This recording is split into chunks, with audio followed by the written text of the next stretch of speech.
There we go. It wasn't out of the intro thing, but there we go. Well. Wouldn't be another episode of Draw Bomb. That technical difficulties, but here we are. I'm fixing it up. Don't you worry your pretty little heads, folks. But we're back. Boys are back in town. Been gone a little bit. We've been gone for a little bit of time. Oh my god, there's a kitten. Look at that kitten right there. It's Ted. Well, hello, folks. That was Ted. That was Ted. Hello. Hello. Not of Kaczynski fame. But I don't know why I brought that up. Hey, we're back, folks. The Unabomber. Oh, that's what it is. I was like, why do I know that name? Oh yeah, Ted. He's Damn. the Unabomber. Shucks. Welcome back, folks. We're here. The Unabomber just died. So did the lead singer of Smash Mouth today. I don't know if you heard about that. Really? Yeah. I did not hear about that. Yes. I got the Somebody else just died, like Jimmy Buffett. Jimmy Buffett. That was the one. Yep. The big three. Is it? Is it possible they were all the same person? I mean, they always say things come in threes, like celebrity deaths come in threes. Right. I feel like it's been a constant stream of celebrity deaths lately, but I don't know if Ted Kaczynski counts as a celebrity either. Yeah, what makes a celebrity? Like a name that you know, or? I sort of, maybe. I don't know. I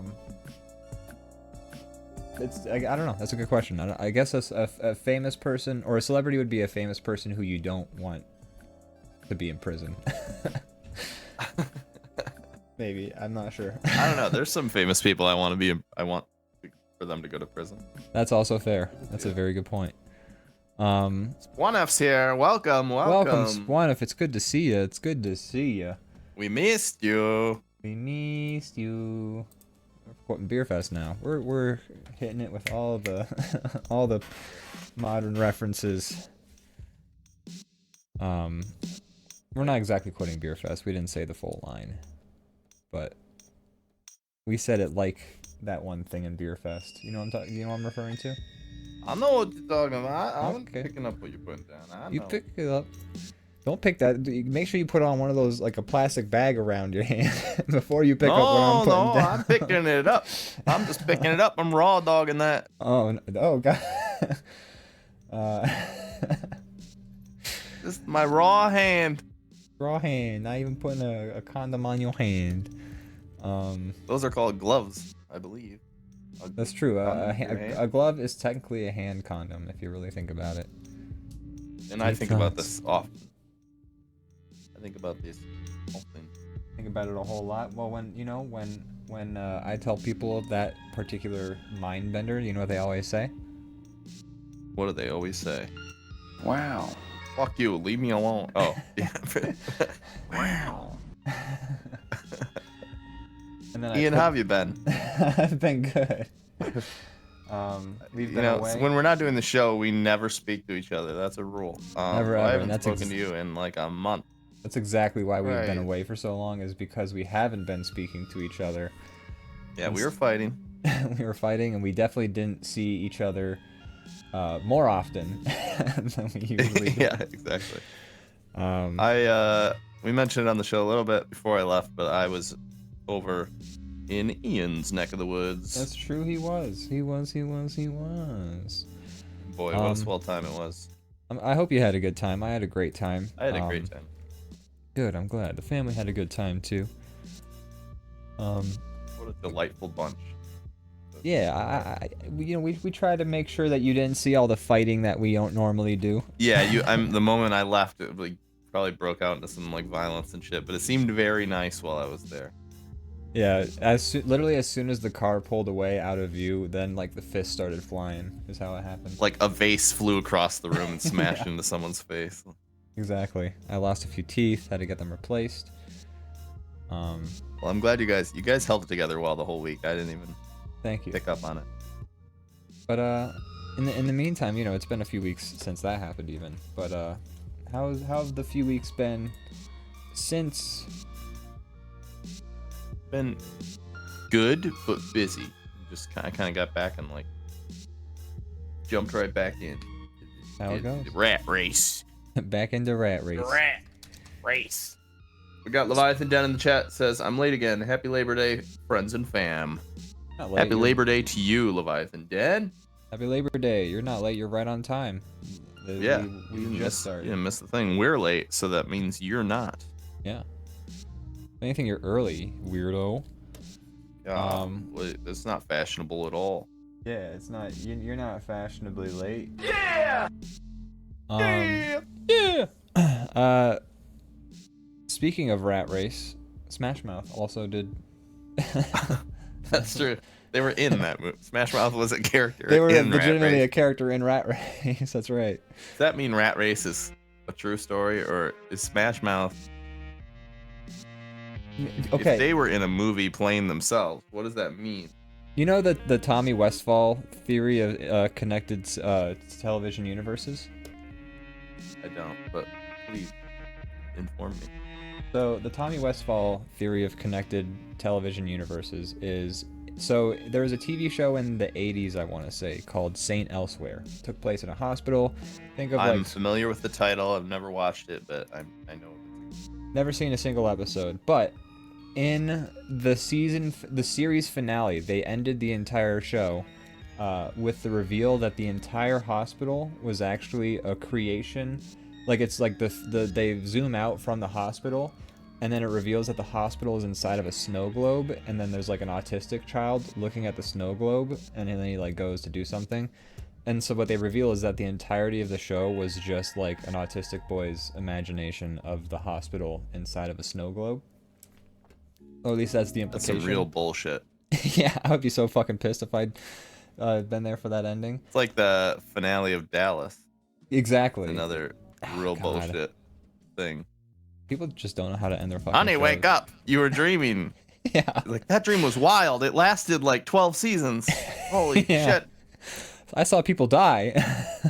It's so specific. So yeah, I could read in it. It was very strange. I've never had a dream like it before or since.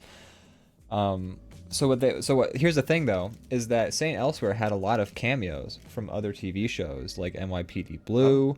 I think Frasier or Cheers had, like, people from Cheers or Frasier had a cameo in it, which essentially means that those characters are also part of the autistic child's imagination in the snow globe. Tommy Westfall is the name of the child, by the way. That's why it's called the Tommy Westfall theory.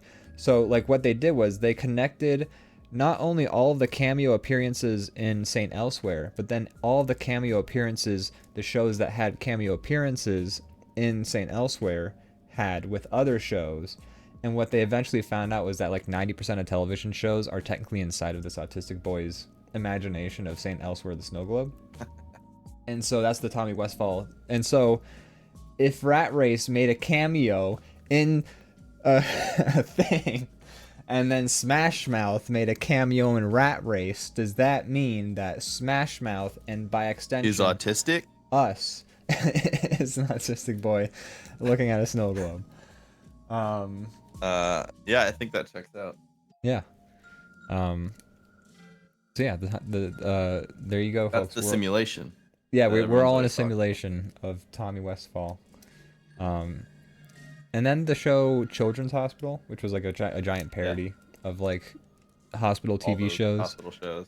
Yeah. Their like third episode in the entire series was like they reveal at the end, or they reveal like quote unquote at the end, but it's actually like the beginning of the episode. That it's very unpolitically correct nowadays, but they say it's inside of a autistic little person's fart. No, they don't use the phrase little person. They use the outmoded term. Sure. I think so, at least. Maybe they say little person. I'm not sure. I don't remember. But anyways, the reveal is that they're inside of a autistic little person's fart. So, does that mean we're inside of an autistic? Or since they shot... I can only hope so. It would really take the pressure off if I was. It really it takes the pressure off of the stomach of that guy too. Once he let that fart go. Uh-huh. What are we saying? We've said the word autism like Don't. like 20 times already in this episode. Not in any kind of derogatory fashion. No, but probably not in the best representational manner, but that's okay. I mean, we're gonna fuck up. I mean, Might it as well was get a us successful canceled show. now. If it's a successful show, and if one autistic kid wrote the whole thing, that's amazing. That's an achievement. Man, Tommy Westfall, great job writing St. Elsewhere. Yeah, you killed it, man. Both the television show and the Gnarls Barkley album. Good job. Good job. Sorry to get us off track. It's all right. I mean, what's on track? That's fair. So you've been good. It's really the roundabout Been way. great. Good. I'm glad to hear it. Wonderful. I've been good too. I've just been working all the live long day. That's pretty much it, yeah. I've been working on editing things, getting YouTube shorts put out. We haven't had any YouTube shorts to technically put out for the Drawbomb main channel, but I did get one. We'll soon. We will soon. That's very true. I did get one put out that was a callback. I think you saw it on TikTok. But it was where I talked about how we predicted the future. Oh yeah, that was a good one, and people seem to respond to it somewhat.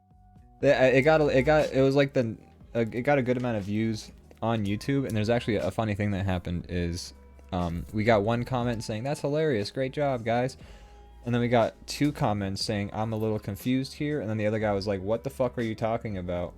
And then somebody else, actually, not even us, helpfully replied to that guy, like trying to explain what we were saying in the short. And I was like, well, Wow, we have a community. thank you, random YouTuber who understood what we were picked up what we were putting down. And then the guy responded saying like, "This is stupid. No, that's not what happened." Blah, blah, blah. And so I responded trying to be very I helpful. didn't even see that. That's funny. So like I responded trying to be very helpful, and then I checked back like a couple hours later to see if the guy responded to my response because he seemed to be active in the thread, and he deleted the entire comment. Gosh, if it doesn't matter if you're a YouTube channel with no viewers, if you badmouth Elon Musk, they'll find you. That they will. The Musk fans. boys will come knocking. Musk boys will find you where you're at. That's right. So anyways, the guy deleted his comment either to save face, or maybe he was getting harassed by our large community. Yeah, I mean our people are rabid. Yeah, they're savages. So that I just found that very funny. That tickled me. Not only the general confusion that clip seemed to cause, but that guy deleting his comment. Yeah. You didn't have to do that, man. Like, I was very nice. Like, I tried to be very, like, calm and, like, gentle about it. Man. You ruined his day. I did. I ruined his whole day. You bullied that bully. I bullied that bully, and we made fun of Elon Musk, who has done nothing wrong. Maybe that was Elon Musk in the comments. Yeah. He is online pretty much all the time. He's a terminally online billionaire. That is a fact. Mm-hmm. He talked about like getting rid of the block function on Twitter. I heard that. And then somebody said that like they think that it's because Elon Musk checked the back end of Twitter and saw that he was like the most blocked user on the site. Yeah, I mean, he's he's not subtle, so it's pretty clear why he would get rid of it. There's no other reason to get rid of it. Because he just wanted to do it because he's blocked. Yeah. So funny, man. What a piss baby. When they say money can't buy happiness, I guess they're talking about this kind of person. Yeah. 'Cause it would totally buy happiness for me. Oh my god, I'd be so fucking thrilled. But I'm not like insecure on a like planetary level. I'm like, I need all the people in the world to love me. Even though You're really zoomed in on yours, by the way. I can't see what I can't like tell what you're doing. What in the hell? Just so Thank you you know. for letting me know. I appreciate that. But yeah, what a little piss baby. He is. I really have no other words for like his behavior other than like a piss baby, like prime piss baby behavior. He just wants to be liked more than anyone else wants to be liked. He really, yeah. Such a priority for him. His family clearly didn't like give him enough love and attention. When they or were too much. Who knows? true. When they were owning those emerald mines in South Africa and using slave labor. Yeah. Let's shit on Elon Musk. we haven't done shit on We- Jeff Bezos hour in a while. I We was might gonna as say well. we hate our billionaires here. We sure with do. Steven. Hey, if there's one positive people can say about Draw Bomb Live, we hate billionaires. That's true. It's the one thing that unites all of us. You know, the fact Yeah. that we love to eat cake and we hate billionaires. That's right. We love to eat cake so much that Marie Antoinette wanted to condemn us to eating cake. And we were like, She was like, "Yay, "Hey, thank they're always you." these peasants are always eating cake all the time, so just like do your thing, guys. Whatever." Is it Marie Antoinette or no? Marie Antoinette was Or not. Marie Antoinette was a. You're getting it's something Antoinette. It's like I think you're getting the first name wrong. Is it just Marie? No, there is a like historical figure named Marie Antoinette, but she may have been a. Yeah, it was Marie Antoinette. It was who said let them eat cake. Yes. Okay, cool. I was like, I could be confusing her with somebody else. She was and now not to be mistaken with Marie Callender, who says let them eat pie. Right. That is Marie Callender does say that, and same with my reaction to Marie Antoinette. I'm like, yay, thank you, I love pie. Gosh. Now that we've completed our baked goods segment of the show. Yeah. That's all I have to talk about. See you next time, folks. Bye. Do you have anything to plug in? Well, Yeah! Yeah, I do. yeah. Brandon, Yes. have you watched any movies or seen anything of note recently? I mean, we actually did watch a few things while you were Yeah. here. We could Yeah, talk we can about. talk about all that stuff. But most recently, I saw Barbie, which Nice. I really enjoyed. It was fun. It was super. I mean, obviously, very stylized, which is like the smartest thing they could have done is just fully lean into the aesthetic and kind of use it for comedy. I really liked that. Mhm. It was fun, and also like it did the whole like. I mean, so many things have done the like, oh, this like fantasy type thing spilled over into the real world, and now there's a whole like there's a million movies like that, but this one was kind of a breath of fresh air because the real world was like it didn't seem like everybody's like, huh, how is this possible? They were like, oh, we've seen this before. Like they were like the real world was as weird, like kind of thing. So it wasn't that like they didn't spend too much time trying to like come up with like a reason for. That's good. I feel like a lot of movies just like make that part like so boring and unnecessary. Yeah, I also like how Elf did it, where they're just like, I went through the land of swirly twirly gumdrops, and then I was in like the Lincoln Tunnel. Like, I just cut to like, and then I was here. Yeah, that's great. Let's not go deeper into that. Don't ponder too much into it, okay? He got to the Lincoln Tunnel and he was there, okay? God. Yeah, and I think that's good. And this movie was kind of the same. They just kind of made it real easy, the whole transition part, and moved past that right away. I like That's that. Good. Overall, it was good. There was like the only thing I wasn't crazy about was like there was a few moments where they were trying to like there's all this feminism shit. No, I'm just kidding. That's just what all the right wing. Ew, like, stuff yucky. No, but the only part I didn't like is they like tried to make this like sentimental moment about like the lady who created Barbie, and Oh, I don't know, it just wasn't really working for me. But the rest of it, great movie. I loved it. cool. Well, hey, you heard it here first, folks. Barbie is good. You've heard it here first. Like, you haven't heard it from anybody Yeah, else. no one else has said it. Just here. I'm the first one to review Barbie and see it, even though I saw it weeks after it came out. It's a shame no one else went to see it. Man, they don't know what they're missing. It's a shame it's a flop of a movie and no one went to see Yeah. it. What a shame, what a shame. What a shame. Wait, I have one for this. Ah, that's a shame. God, we should have never given me the ability to make a soundboard. No one like gave it to you. You claimed you reached into I the reached void up to and God. claimed that. We have a message in the chat for you from Leviathan Den, and actually it's asking you a question I was gonna ask you too, because I've been not to get off topic real quick, but I've been doing No, shorts it's not a topic. for the Drawbomb Plays channel, of you playing Resident Evil 4 in VR. Okay. And so, like, that's just an attempt to kind of get more followers for that channel as well, so we can really start the Drawbomb cinematic universe.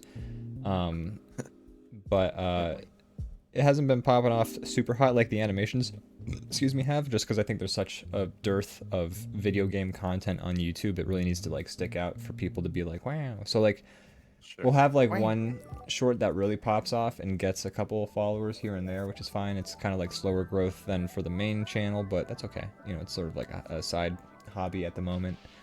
But I do, so, like, when I was at the Short Fest, I talked to somebody and I was like, you gotta use YouTube Shorts. We've been getting crazy followers from YouTube Shorts. And they're like, oh, cool. Hey, similar advice to you.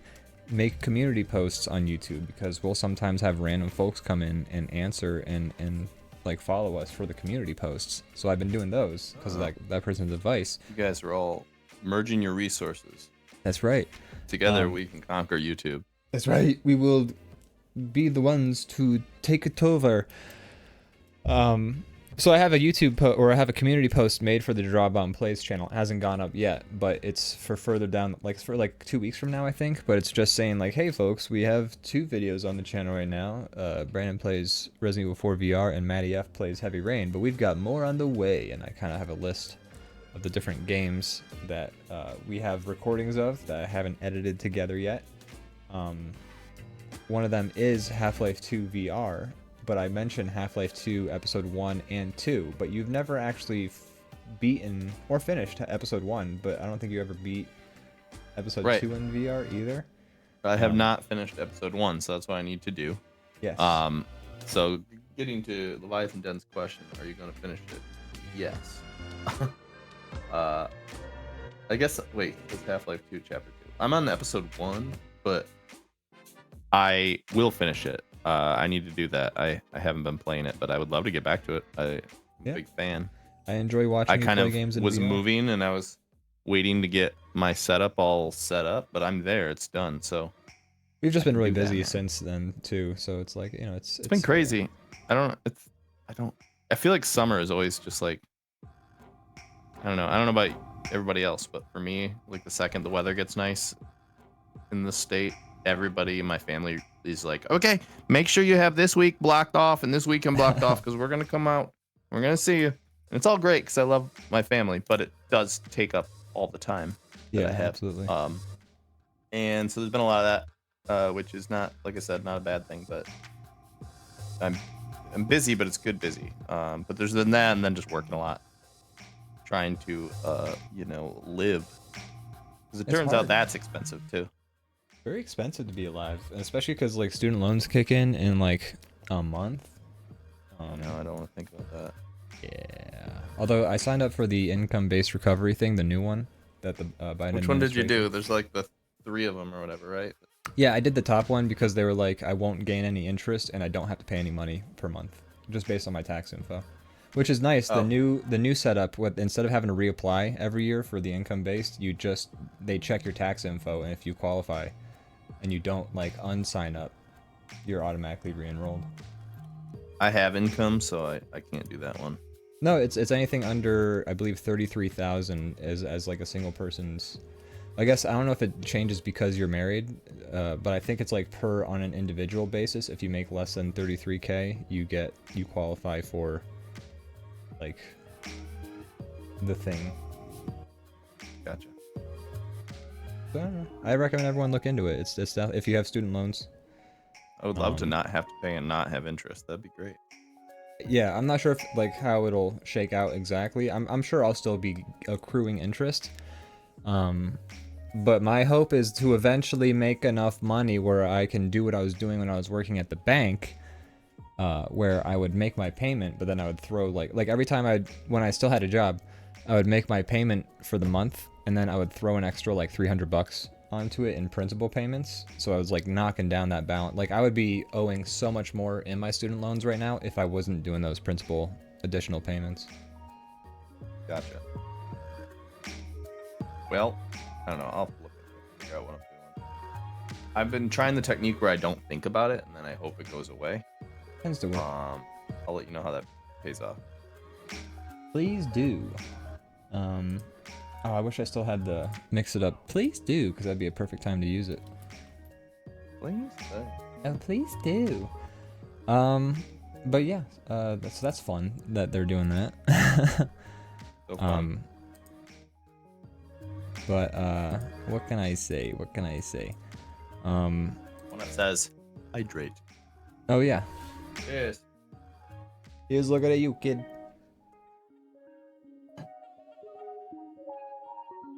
Delicious. Leviathan Den also says, "Oh, and are you starting Starfield when it drops tonight?" I've started it already, because I bought the DLC, so I got early access. Oh, you're one of those folks. Yeah, I'm like, I don't know. I feel like all the Bethesda RPGs, I end up playing all the DLC and stuff. So I thought, Yeah, I mean, it's pretty much like a guarantee I'm gonna play Bethesda RPG if it comes out. It's just a matter of like when. yeah. So I got it. I've been playing it. It's fun. There's a lot to it. It's got pros and cons. I don't have to get into all that now, unless I don't you know. want me to. What else are but, we gonna talk about? fair enough.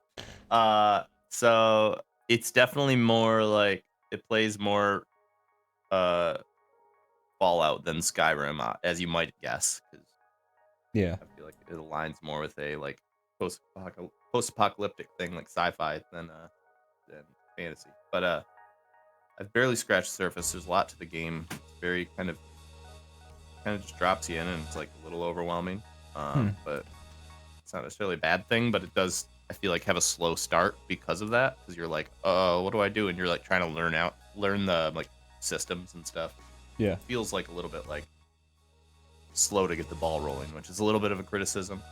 Additionally, one of my favorite things about Bethesda RPGs are the whole like hiking across the map to get somewhere and then stumbling upon 30 things on the way. Yeah. That doesn't happen. It does happen to some degree, but it doesn't happen on the same level because your travel is through space now, and it's a lot of like fast travel. You're not like just straight up flying from a planet to another planet. It's not like No Man's Sky. It's like you click on a planet and then you're there, right? Basically, yeah. So you can like make it really simple and just like click on a planet from anywhere and fast travel. Mhm. But if you want to like be a little more immersed, you can hop in your ship and you can take off. And then when you're in orbit of the planet, you can set your target, and then your ship will go into like a hyperdrive and stop at the orbit of the next planet, which feels a little more immersive. But you don't have to do that. You can just be like on foot on the planet and click like fast travel to another planet, and it kind of is a bummer in that way. That's the thing So you kind about. of lose that. Well, I was just gonna say that's the thing about like Skyrim too, is like in Oblivion at least you had to travel to a town before you could like fast travel to there. Yeah. So you at least had to like see the landscape a little bit, but in Skyrim you could just fast travel from the get-go. So I actually like set a rule for myself. You had to go to the place first. You can just fast travel anywhere in Skyrim. In Skyrim. Yeah, you but like had to get there first. the major cities though, you could just fast travel directly to in Skyrim, like right out the gate, like Whiterun, all that stuff. I don't think so. Sure. I could be wrong, but I don't think that's true. I think you had to at least walk there once. I feel like chat can confirm or deny. Yeah, somebody in the chat confirm or deny, but I feel like in Oblivion you did have to travel there first, but then, or maybe it was Oblivion you could travel there immediately. One of the Elder Scrolls games, I just remember you had the option to fast travel to any of the major cities at least like immediately, and that sort of ruined the game for me until I like set a rule for myself where I wouldn't fast travel to a place unless I'd actually like physically walk there on foot. I'm just gonna say it though. I think they should rework how fast travel works. I mean, this is not a controversial opinion, but like in Morrowind, you had to like go to a specific like they had these giant like bugs that were like essentially walking creatures that people would use to travel around Morrowind, and then you would have to go to like the or they were called Silt Striders, and you have to go to the Silt Strider trainer and pay him money, and then he would fast travel you to one of the major cities if it was like in his route. Like you had to go to specific like if you so like for instance if you wanted to go to one city, you might have to take a Silt Strider to like a connecting city and pay the money for that, and then pay the money to go to the next city that you're actually trying to get to. Which it was a much more immersive system, and I think it just works better. But you know, in Oblivion, or ever since Oblivion, you could just fast travel at the click of a button, and I feel like we need to go back to the Silt Strider method to a degree, you know? It's gotta be something. Cause yeah, I don't know. I'm not sure what the answer is. Cause there's some games where I'm very thankful for fast travel. Cause I'm like, fuck, I don't want to have to like walk across this stupid shit. Like, Right. boring to walk across. Hey everybody, this is I don't know. Top Cat coming at you live. I think, I mean, I've already made my mind up on this, but I do think the the method is like having some sort of in-game Here we go. like story, like or like lore consistent method. Yeah, Of- make some rules that are Yeah. like specific to the game. I'm okay with that. Yeah, I liked like Red Dead. Like you could pay a wagon to take you somewhere. exactly. There's like yeah. some ways that get easier as time goes on, but like still, I think that was a good way to do it. Yeah, absolutely. Like Grand But Theft even Auto. with that, I talked to people that were like complaining because they're like, "I can have to ride your horse across the whole game all the time." And I'm like, "It's a cowboy game, man." Yeah, it's like what do you fucking? Because like here's the thing, people will complain about fast travel, but I watched this whole like Josh Drive Hayes thing talking about like MMOs and like what makes MMOs like memorable and things like that. And one of the things he talked about, and this is actually him reacting to like a 3-year-old video of him, which he was just like providing additional like commentary on. But he was talking about how like convenience, sure, it makes things easier and maybe more like, oh, yeah, it just makes things more convenient, but it doesn't necessarily make for a better experience. Like his example was, you know, if there's like some mystical guru at the top of a mountain, and it's like really really hard to get up that mountain, then seeing the guru is like a good, like a big deal and meaningful, because like you had to like expend effort to see this guru. But if you could just like snap your fingers and be there talking to him, like everyone would be there talking to him all the time, and it would mean nothing. And it's kind of the same way I think in a video game, and that was his point too. Is I enjoyed in the Elder Scrolls games that I told myself I wouldn't fast travel to like the major cities, or you know, whatever rule I had to set up, because we haven't confirmed if like that was the case in Skyrim or not. Right. Superfly on the radio. But Little interview. you know, once I set that rule for myself, I had way more fun with the game, because now I was actually forcing myself to like interact with the world, and it made the experience much more immersive and much more meaningful for me. Yeah, that makes sense. I don't know. I've been trying to figure out ways to make Wow, that wasn't me. Zone Dog subscribed for 26 months. Oh my god. Wow. And this reminds me, whatever happened to Robot Joan?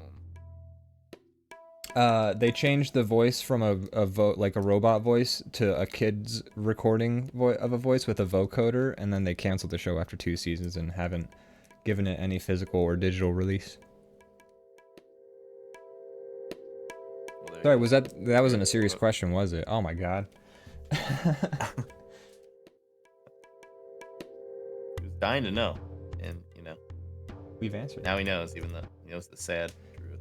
He says we all need physical release sometimes. Hey, this is not that kind of show all the time. Not that kind of show. Wow. Well, Um, so you like Starfield? so, is what yeah, you're trying just to if- say. I like it. It's good. Leviathan Dunn says, "Is it worth the hype?" Well, I think hype is a dangerous thing. You know, in this I don't game, it's think so hyped anything's- that I don't know how it could live up to it. But I am enjoying it a lot. I think it is a very big game that I will get a lot of gameplay out of. I have it through Games Pass, so that's a bonus too. You know, Yeah. win-win. And I'm excited to see what there all is to it. There's certain things they've really like improved upon their past games, which I'm excited to dig into. There's one thing that I did see, and it's not a spoiler per se, but I don't want to talk about it unless, like, if you would consider it a spoiler. But there is a certain NPC from Oblivion. Yeah. Who, Yeah. okay, you've seen that? Yeah, yeah. Yeah. We should just talk about it. You then. can have. Spoiler yeah. alert for anyone who doesn't want to Oblivion know has- anything about. They showed it off in like the I don't know, their big like showcase thing. Oh, I They didn't had know a big that. like Okay. hour-long thing where they just talked about the game and they talked about because it's one of the like starting perks that you can choose and he'll Oh, interesting. show up and, like, you know, if you want that, but you don't have to do it. Yeah. But yeah, there's the annoying like fanatic from The adoring Oblivion. fan. They got the same Yeah, voice the actor and adoring fan. everything. yeah, it even made him look similar. The exact. Like, Yeah, he's similar like looks face. essentially the same. It's and his starting line is like because like in Oblivion he goes like Biosora, Biosora, Biosora, it's you. And in Starfield he says like Bye Exteroth, he says some other fucking like, but he says it is like the That's funny. exact same like. I didn't get that perk, but I kind of should have probably. Yeah, it's. I love that they did that. I think that's super cute and fun. The perks I chose were, I have a house, so I like it just gives you like a big like house on a planet, and Oh, I've nice. been filling it with all the shit I've been collecting from around the world. Which is always a fun thing for me. And I did it in Fallout 4, enjoyed it a lot. Once I did it a little bit in Skyrim, but it was pretty janky then. Fallout was also kind of broken, but it started to work a little better, and now they've got it down. They even hired somebody who was like popular on the internet for showing her like Fallout, like all the junk she like strategically placed. It's kind Oh, of wow. like here's like a lived in space I created type thing, and they hired her to like design a lot of the like Wow. clutter in the game. So it's working really well now, so you can just put all your shit. And so now I'm like, the hard part is you only have so much, like, you get over encumbered. You can only carry so much stuff. And as I'm like walking through a place, I find like an action figure, and I'm like, well, I gotta take that from my house. It's like Yeah. stupid shit. And I'm like, so my pants, my pockets are filled with like this dumb trash that has no bonus to the game. And I'm like, sorry, I can't carry any more shit because I've picked up so much like stuffed animals and like junk and just stuff I think is gonna be funny. So yeah, that's Nice. That's you fun. know, that's been fun too. And then I Uh, also got a perk where your parents exist in the world, and they're like, Oh, really? they reach out to you every so often. So like I went over to their apartment, and they're like, "Hi, son."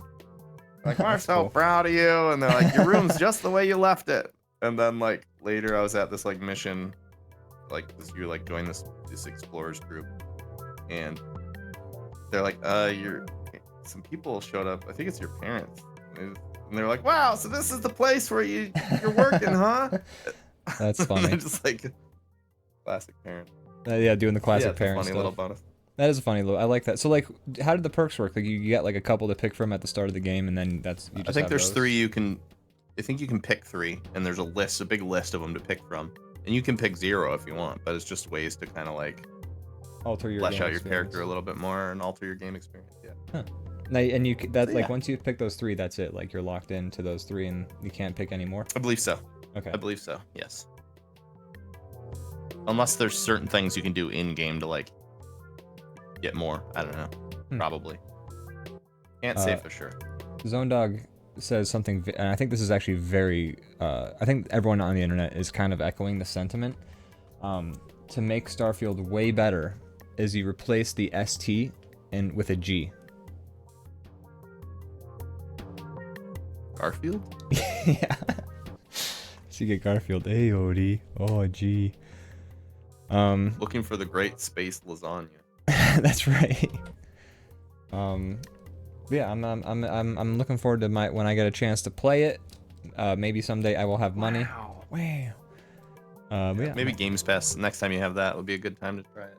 Yeah, I mean, I was like, I wanted to get a renew my subscription to Game Pass at least for a month to play it, but it's just not in my budget right now. Oh, and Crazy Kyle has called us a bitch and paid us money to do it. Which who's the real bitch then? Oh, You know? I don't know. It might be us still. I'm not It's sure. still us, yeah. Because we accepted them. Yeah. I'm gonna take it. So that I'll give you money if that you means let me I'm call the you a weak one. bitch. Fine, say it. deal. Deal. Stone Dog says, "Wait, what the fuck? How does Kyle have you like a year on me? Because Kyle's here every week, Austin, and you're not. He's right. He's here for every show." Mm-hmm. He's here all the time, and you would know if you were here. Leviathan Den says, "I'm excited to try it, but it seems like a lot. But I feel like all Bethesda Fallout type games, and just getting over that exploration learning curve of getting your priorities down on how you want to begin." Yeah, it's there's a lot in this one. They're trying to do a lot more stuff, so it's like it does take a little bit longer to get in the groove and get moving, I think. But I feel like I'm starting to really enjoy it. I've got it kind of figured out now. So Kyle says, go ahead. Starfield looks very bland, but I'll probably get addicted to the base building and shipbuilding. Yeah, that's the shipbuilding's cool. I just attempted to build my first ship, although I'm like still poor in the game and don't have perks to do some specific things, but it's pretty cool. And then like after you build the ship, you can like walk around in it, and it's actually like different. Like, you know, the windows are where you put them, and there's like rooms where you put them, and you can put specific rooms, and like I don't know, cool. It's kind of cool. So there is a base building mechanic in the game, like in Fallout 4. There is. Now, is it base building or ship building, or is it both? Both. Interesting. So you can just land on any planet in the universe, or in the whatever galaxy, or however much you can explore, and just like slap down a base. That's fun. I actually didn't. I've looked none into Starfield because I just know I'll play it eventually. Right. So that's interesting. I'm excited to see that. For me, so I got that house with the game, or with that perk, but now I'm like, do I go build a base now? Because I have this like Right. It kind of makes the beautiful perk mansion right off the bat. But I don't know.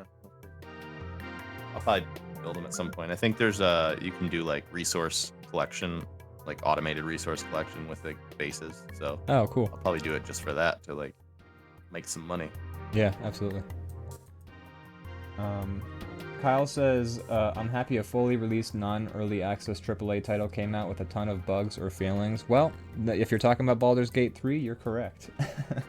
It's a Well, Bethesda actually, game, funny Kyle.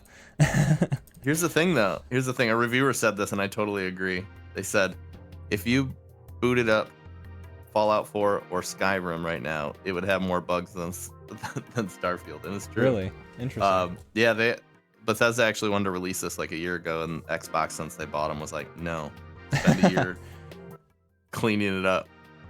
Interesting. I actually, because So like it's still buggy in like the way Bethesda games are, but it's definitely like way less so, at least so far what I've experienced. Interesting. Okay, yeah, he says I know, but it's released very well even for them. Yeah, I mean, I'm sure. I mean, Todd Howard was going around saying like this is the least buggy Bethesda game ever, and it's That not a guy's high just- bar. That guy just says shit, and then like the game Yeah. comes out, and it's like, that was a lie. What the fuck, guy? He just says stuff. The all hell, time. Todd? Doesn't matter. He just is like, it's great and it works. And there's 7,000 endings to the game in Fallout 4, and we're like, no, No, I think there's no. one. Yeah.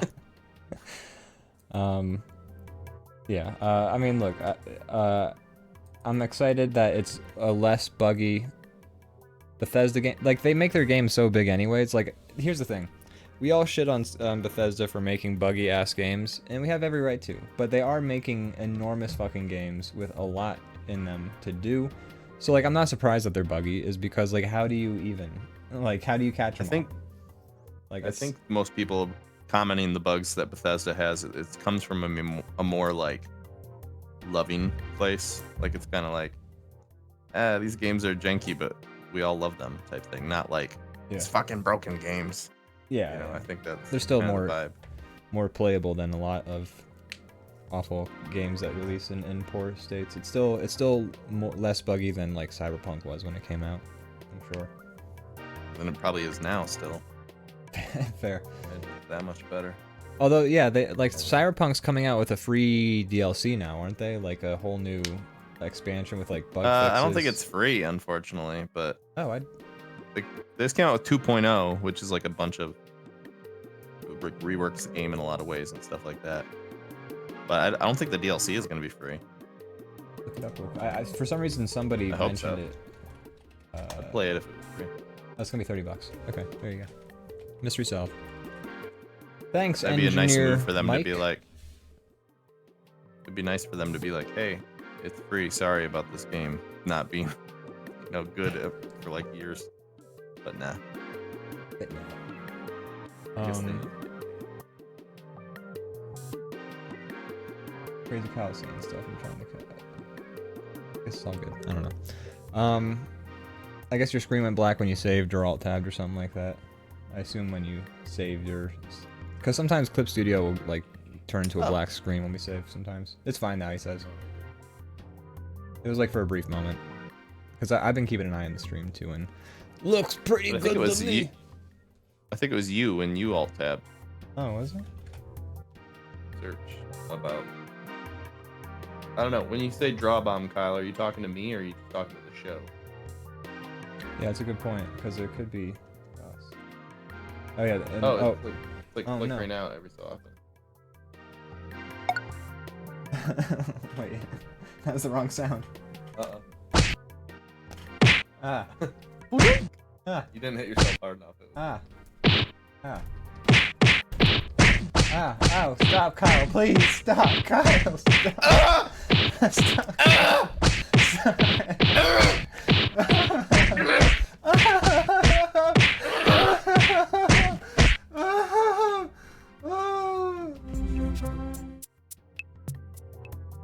We're back.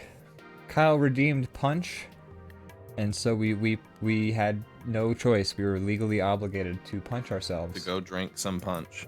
Oh, That's wait, right. what? What? Oh, is that what you did? That's what you did? That was... Huh? We were on break. I went to the giant punch bowl I have in my kitchen that everyone has Oh. in their kitchen. And I Yeah, everyone scooped has a up giant. glass of punch. Man, I spiked the punch. It was great. My punch? Maybe. Oh, no. Oh gosh. Oh, you know what?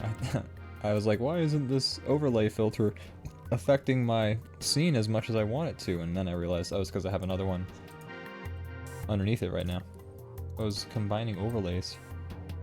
That'll do it. I'll do it. So you played Starfield. Yeah. You saw Just, Barbie. I guess, Oh, go ahead. button up the Starfield thing. I recommend it. I think it's fun. If you like a Bethesda RPG, you'll like it.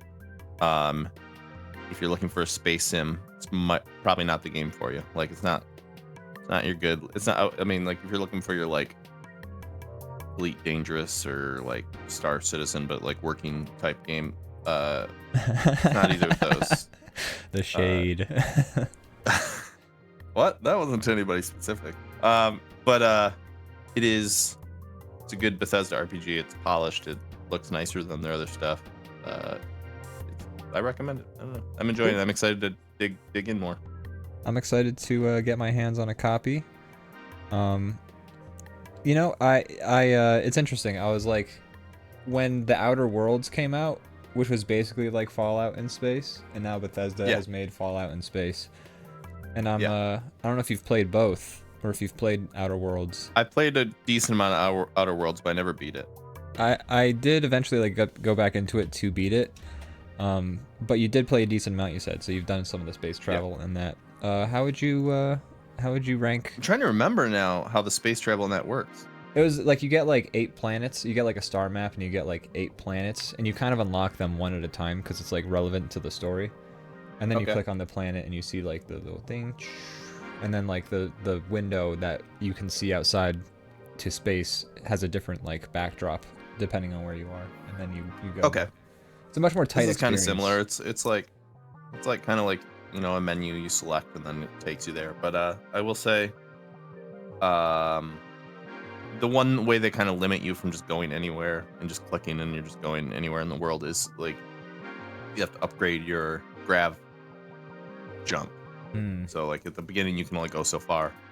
You Gotcha. can go farther as you unlock more.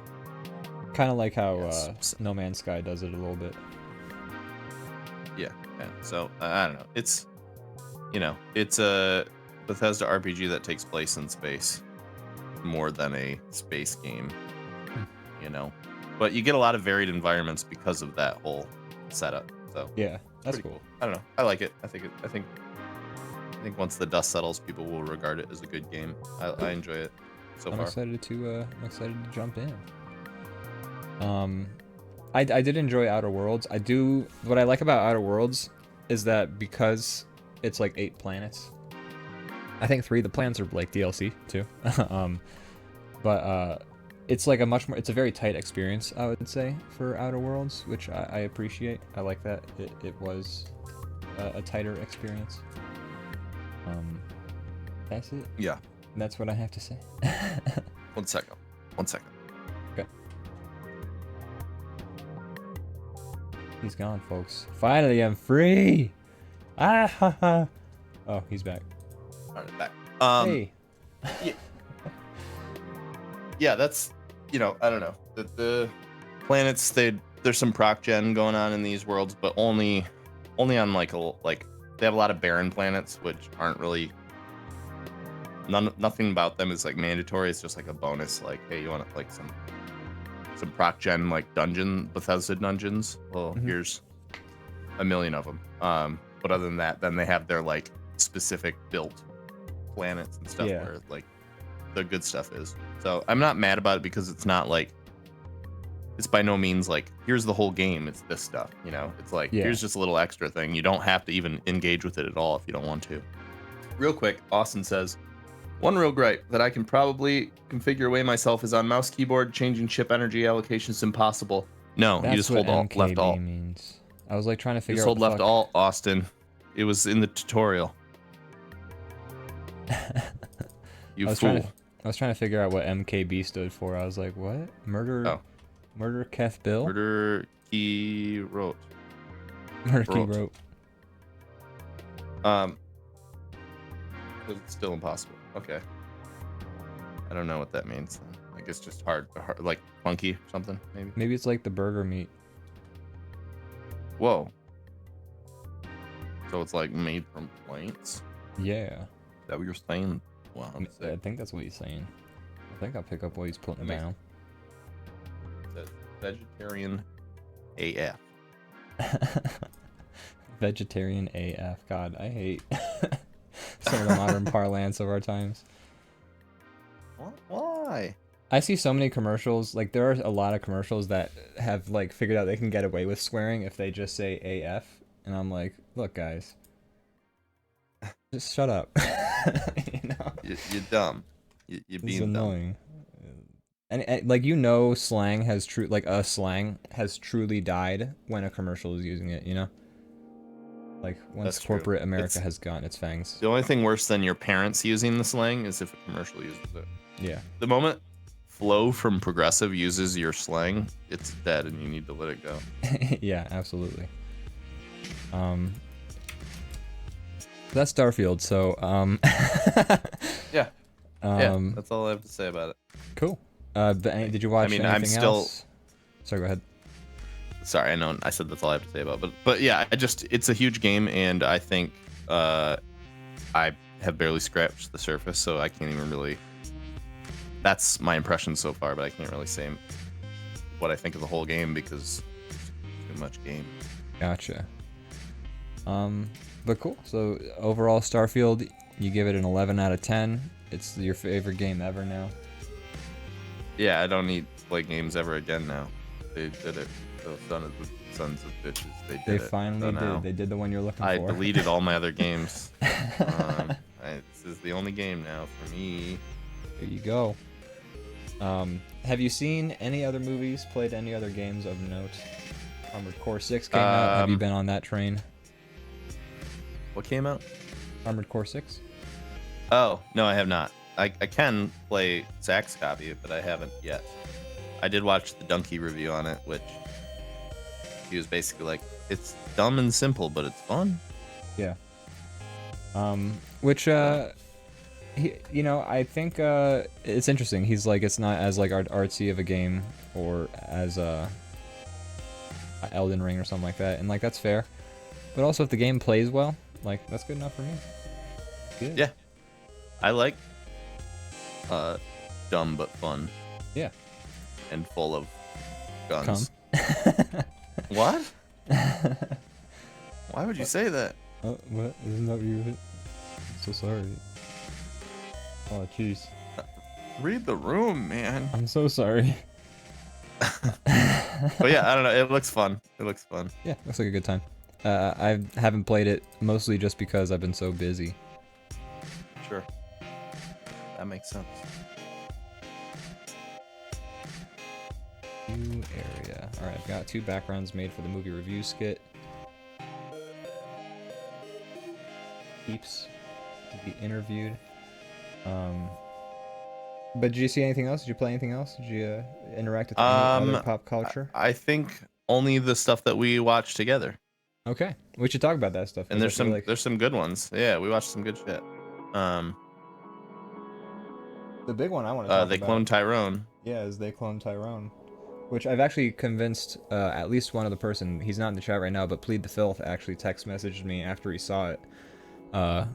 With, apparently, so like there's a theme song in the credits, and it's an Erykah Badu song, but she changed the lyrics of like one of her older songs. She like re-recorded one of her other songs to make the lyrics They Cloned Tyrone and like make it about the movie, which is kind of funny because then she's essentially cloning an older song of hers. That's which cool. is thematic. That's fun. Yeah. But overall, they Cloned Tyrone. I would give it an 8.5 out of 10. I think that would be my review. Yeah, that's fair. Zone Dog says which one? It's a Netflix original movie or whatever. I don't know. They produced it, but yeah, they released it at least. It is really good. I don't know who's responsible for it. I don't know who made it, but it was really solid. It's got Jamie Foxx in it, and it's got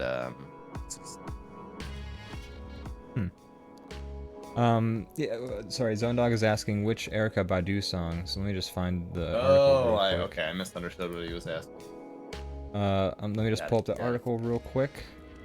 In the meantime, Leviathan Dead says, "P-Chaps, what is your all-time favorite game?" It's hard to pick favorites. Like I used to be like, "Oh, here's my favorite movie. Here's my favorite game." It's like there's so much. How do you pick your favorite? The Erykah Badu song is Tyrone, by the way. There's a song called "You Better Get Tyrone," and so they made the song They Cloned Tyrone. So she has a song called fitting. Tyrone, I think. That's pretty good. That's but yeah, picking a favorite game. I don't know if I have a favorite. I have favorites. Yeah, Some of my favorites are, I would say I like Portal series a lot. That has some real special place in my heart. It's like the writing's really fun and it like scratches a certain part of my brain that really enjoys like sci-fi and like weird stories and stuff like that. And just the fact that the gameplay is mostly like puzzles, but it doesn't feel like straight up just like a puzzle game. Yeah. I like that a lot. Most recent like game that just like kind of blew my mind is like one of the most well-made games of all time. I think Red Dead 2 is up there for me. It's just like holy shit. Like I don't know. I still can't get over just like how good it looks and stuff like that. So that's up there for me. I don't know. That's a hard one to answer. I need more specific like what's your favorite genre? Like pick like I need more specific like sections of it because I can't just pick top favorite. I'm gonna drop a hot take here, but I actually don't like to have favorites of anything. I think yeah, that's what I was saying too. Like my favorite color, I don't have a favorite color because it depends on like what mood I'm in. Like sometimes I'm a pink guy. Sometimes I think blue is looking pretty banging that day. Yeah, why do you got to pick one? Yeah, why not just have ones you really like? Yeah, so now I think it's better to be like, here's some of my favorites, but yeah, I don't know if I have a favorite. I just like I don't have favorites, but I would say that like I just kind of try and keep in mind like if something's really special, like, or I don't have to try and keep in mind if something like if I like interact with a piece of media that's like really hits me in like a special place, you know, it kind of sticks out in my head and I'm like, hey, I like the fuck out of that thing. Yeah, that's what it comes down to. But They Cloned Tyrone, really enjoyed it. Really good movie. I highly recommend it for everybody to watch it. If I had to, I want to say like the two movies it reminded me of, but I feel like revealing the second movie it reminded me of kind of spoils. Part of the fun of this is going blind, Yeah. Yeah, and part of the movie that you want to say also is good because you go on blind. Exactly. So you're on the same page as me. I know what you're gonna say. Yeah. The first movie, it's like Get Out mixed with a different movie, and the different movie it would be a spoiler to say what that different movie is. But what I like about the movie is about They Clone Tyrone, is they set up like sort of the characters you're gonna be following in the first 10 minutes, and then something happens, and then bang, the intrigue, the like hook is already there. Like you're already like, what the fuck, what? Oh, I gotta know what happened now. Like they waste no time, but it doesn't feel rushed. It's like the pacing in the movie I think is like so solid. I think it's like a really well paced movie. It's a really well written movie. I was like really pleased with the writing in it and like how characterization was done, how like the dialogue went. I just thought like it was a really well written, well acted, very visually good looking movie. The only reason I don't want to like, so go ahead. Timeless thing that I always enjoy, where there's like, oh, this looks like it takes place in the 70s. Oh no, it looks like it takes place modern day. And then it's like, oh, like they do like there's technology that looks like old, like chunky technology, but then also there's like people dressed like they're stepped right out of the 70s, like or like but then there's also like modern day stuff happening. I just like when they kind of blend all that, and they're like, why do we have to? Why we have to like? We're writing a story. We can do whatever we want to do. Yeah, absolutely. Yeah, it's great how they kept it so timeless. The only reason I don't want to give it higher than an 8.5, even though I really liked it, is just because like I want to give it some time. Like I feel like any movie that I really like is an 8.5, and then I have to like give it time to like really like digest in me before I like raise that score up, you know? I don't know if like because like when I first saw Fight Club, and Fight Club is one of my favorite movies, I would say I gave that an 8.5, and then like as I considered the movie more and like let it sit with me, then it sort of like kept going higher in an number. 8.7. Yeah, that's right. It jumped up a whole 2.2. But yeah, I don't know. The thing is like with They Clone Tyrone, there's not like a lot I can find wrong with the movie. Just a good movie, and I liked like the reveal. I liked how it ended. I just overall, I really have nothing bad to say about the movie. I can't think of any complaints I really had with it, honestly. It was good stuff. It was a good movie. It was a really good movie. Unique. Yeah. Like, creative story. I feel like that's creative. such a lame. Like the bar is so low that I'm like, wow, they tried to do something different. A full score. Yeah, right.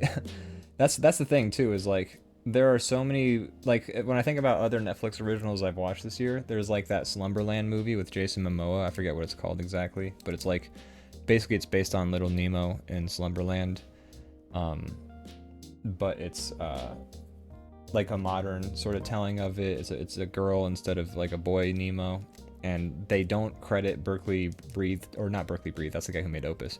They don't credit Winsor McKay at all in the movie, and I like looked out for that, and I was like, they don't even mention like based on Little Nemo in Slumberland by Winsor McKay. They don't credit him at all, which is weird. Like sure, like Little Nemo in Slumberland has some like racist characters in it, but if you're gonna base a fucking movie on it, you still gotta credit. Yeah, I was gonna say you're not gonna like big, if you're if you're doing like a retelling of the story, then you're not avoiding it by not mentioning him. You're retelling his story. So. It was very strange. Hey, we got M. Jastromboki in the chat. Oh, you. Sounds like how I rate my friends and loved ones. Sorry, go ahead. You read her message. It's not saying she doesn't pick a favorite. Or maybe it's like I rate them in saying 8.5. Something like that. It feels weird to go higher than an 8.5 because like saying something's a 9 or a 10 just feels like really like wow. I don't know. Wow. Hold on, I got one for this one. Wow. You called it. I knew it. Just you're such a good one. You're just like you want to press that one all the time. It's the best one. You gotta hold back. Can't overdo that. Meowing on well. Gotta bring the meow out when it's like just right. Yeah, exactly. You understand. But they cloned Tyrone. Thoroughly enjoyed it. Highly recommend. I've been telling everybody to watch it because it's the kind of movie I want people to see, so that like they know like, oh, we should make movies that are good. Yeah, it deserves attention. It It's a does. good one. So go watch it, guys. Go watch They Clone Tyrone. It's on Netflix. It's very good. It stars John Boyega, Jamie Foxx, and I feel terrible that What's I the never know actress's the name? Because she's yeah. like she's like honestly He was probably great. has the most like. I mean, John Boyega and Jamie Foxx is like comedy relief.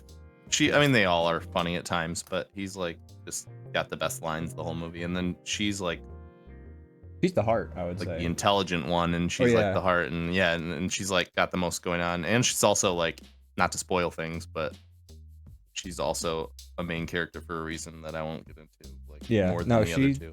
She was so great in it. Like I really appreciated what she brought to the table. And then I mean, everyone was great. Everyone served their part. Like it feels weird to call her the heart when I feel like she's the brains. Jamie Foxx is the comic relief. John Boyega's kind of the heart, but his character is Yeah, I so guess you're right. like gritty and rough that he's kind of like he's like the heart, but you gotta kind of like peel the layers away. Like they His definitely character like, also stays kind of.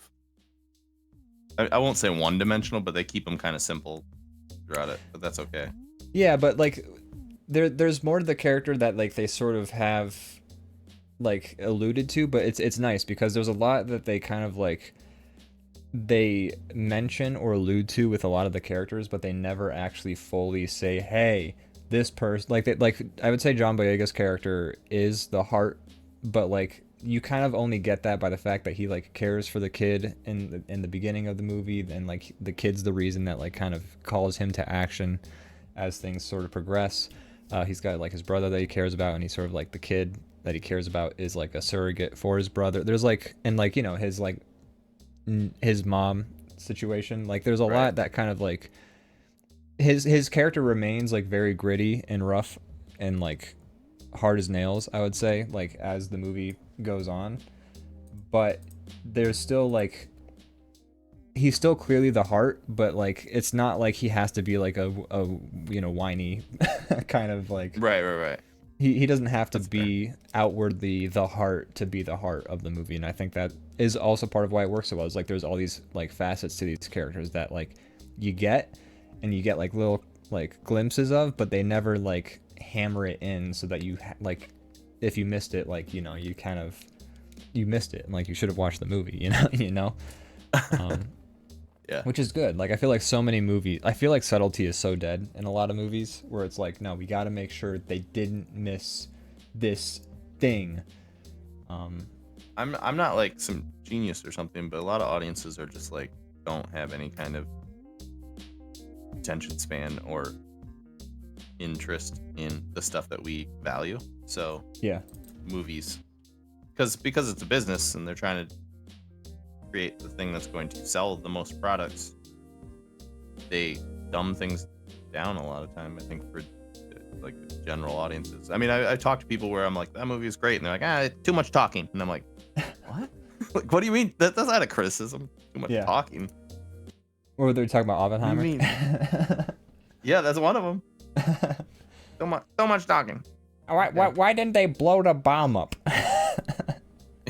Yeah, seriously. Like, I don't know. It's just, it's okay if you feel that way. But you're dumb. Yeah. No, I think there's a lot of people who this feels like a very elitist sort of conversation to be having. Yeah, I'm You're trying like, not to do that. I'm just saying, like, that's why I kind of dropped in. I shouldn't have said they're dumb, but they that's why I are, kind of though. dropped in. Like, I'm not, it's just I'm the not gonna average shy away person. from that.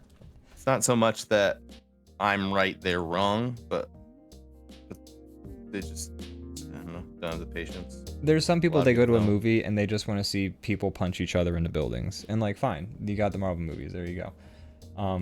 But it does feel odd that like when you talk to somebody and like clearly you're like trying to watch this like, or you're talking about this cerebral movie that's like, you know, requires thinking, and like the person's just like, I don't know, I didn't get it. And it's like, well, no, you have to like you have to like actually think about it.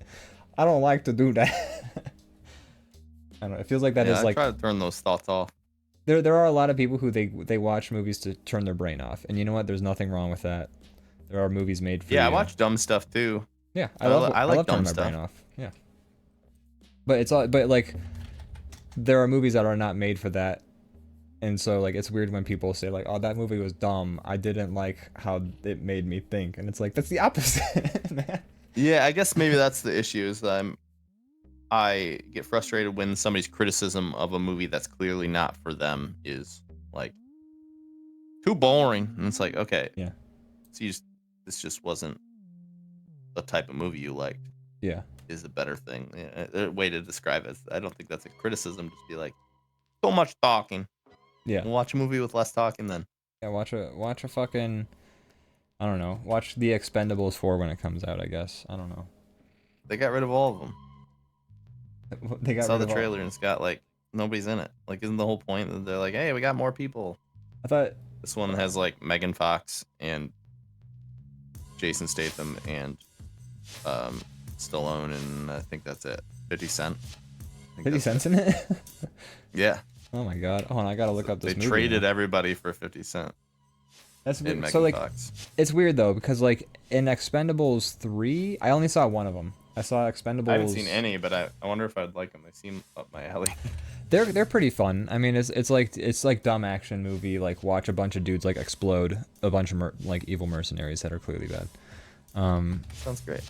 But they have in it who's the guy who was in like the one hero? God, Jet Li. Jet Li is in like the first two, I think. And if this is the one I think that I saw, in the third one, Jet Li is like in the very beginning, and then he's like, "Gotta go, bye." Woo! And he like literally like jumps out of an airplane or something like that, and then he's just not in the rest of the movie, and I'm like, "What? Bye, I guess." I'm looking up the cast list now. Okay, so Sylvester Stallone, Jason Statham, Dolph Lundgren. Oh, okay. So maybe They they were- were in it. They just weren't in the trailer. Those guys were in the, but I'm looking at the rest of this cast, and none of the rest of these guys were in. But then again, like, okay, so like the Expendables 3, Bruce Willis gets a pass. That He doing was- stuff. I think Bruce Willis.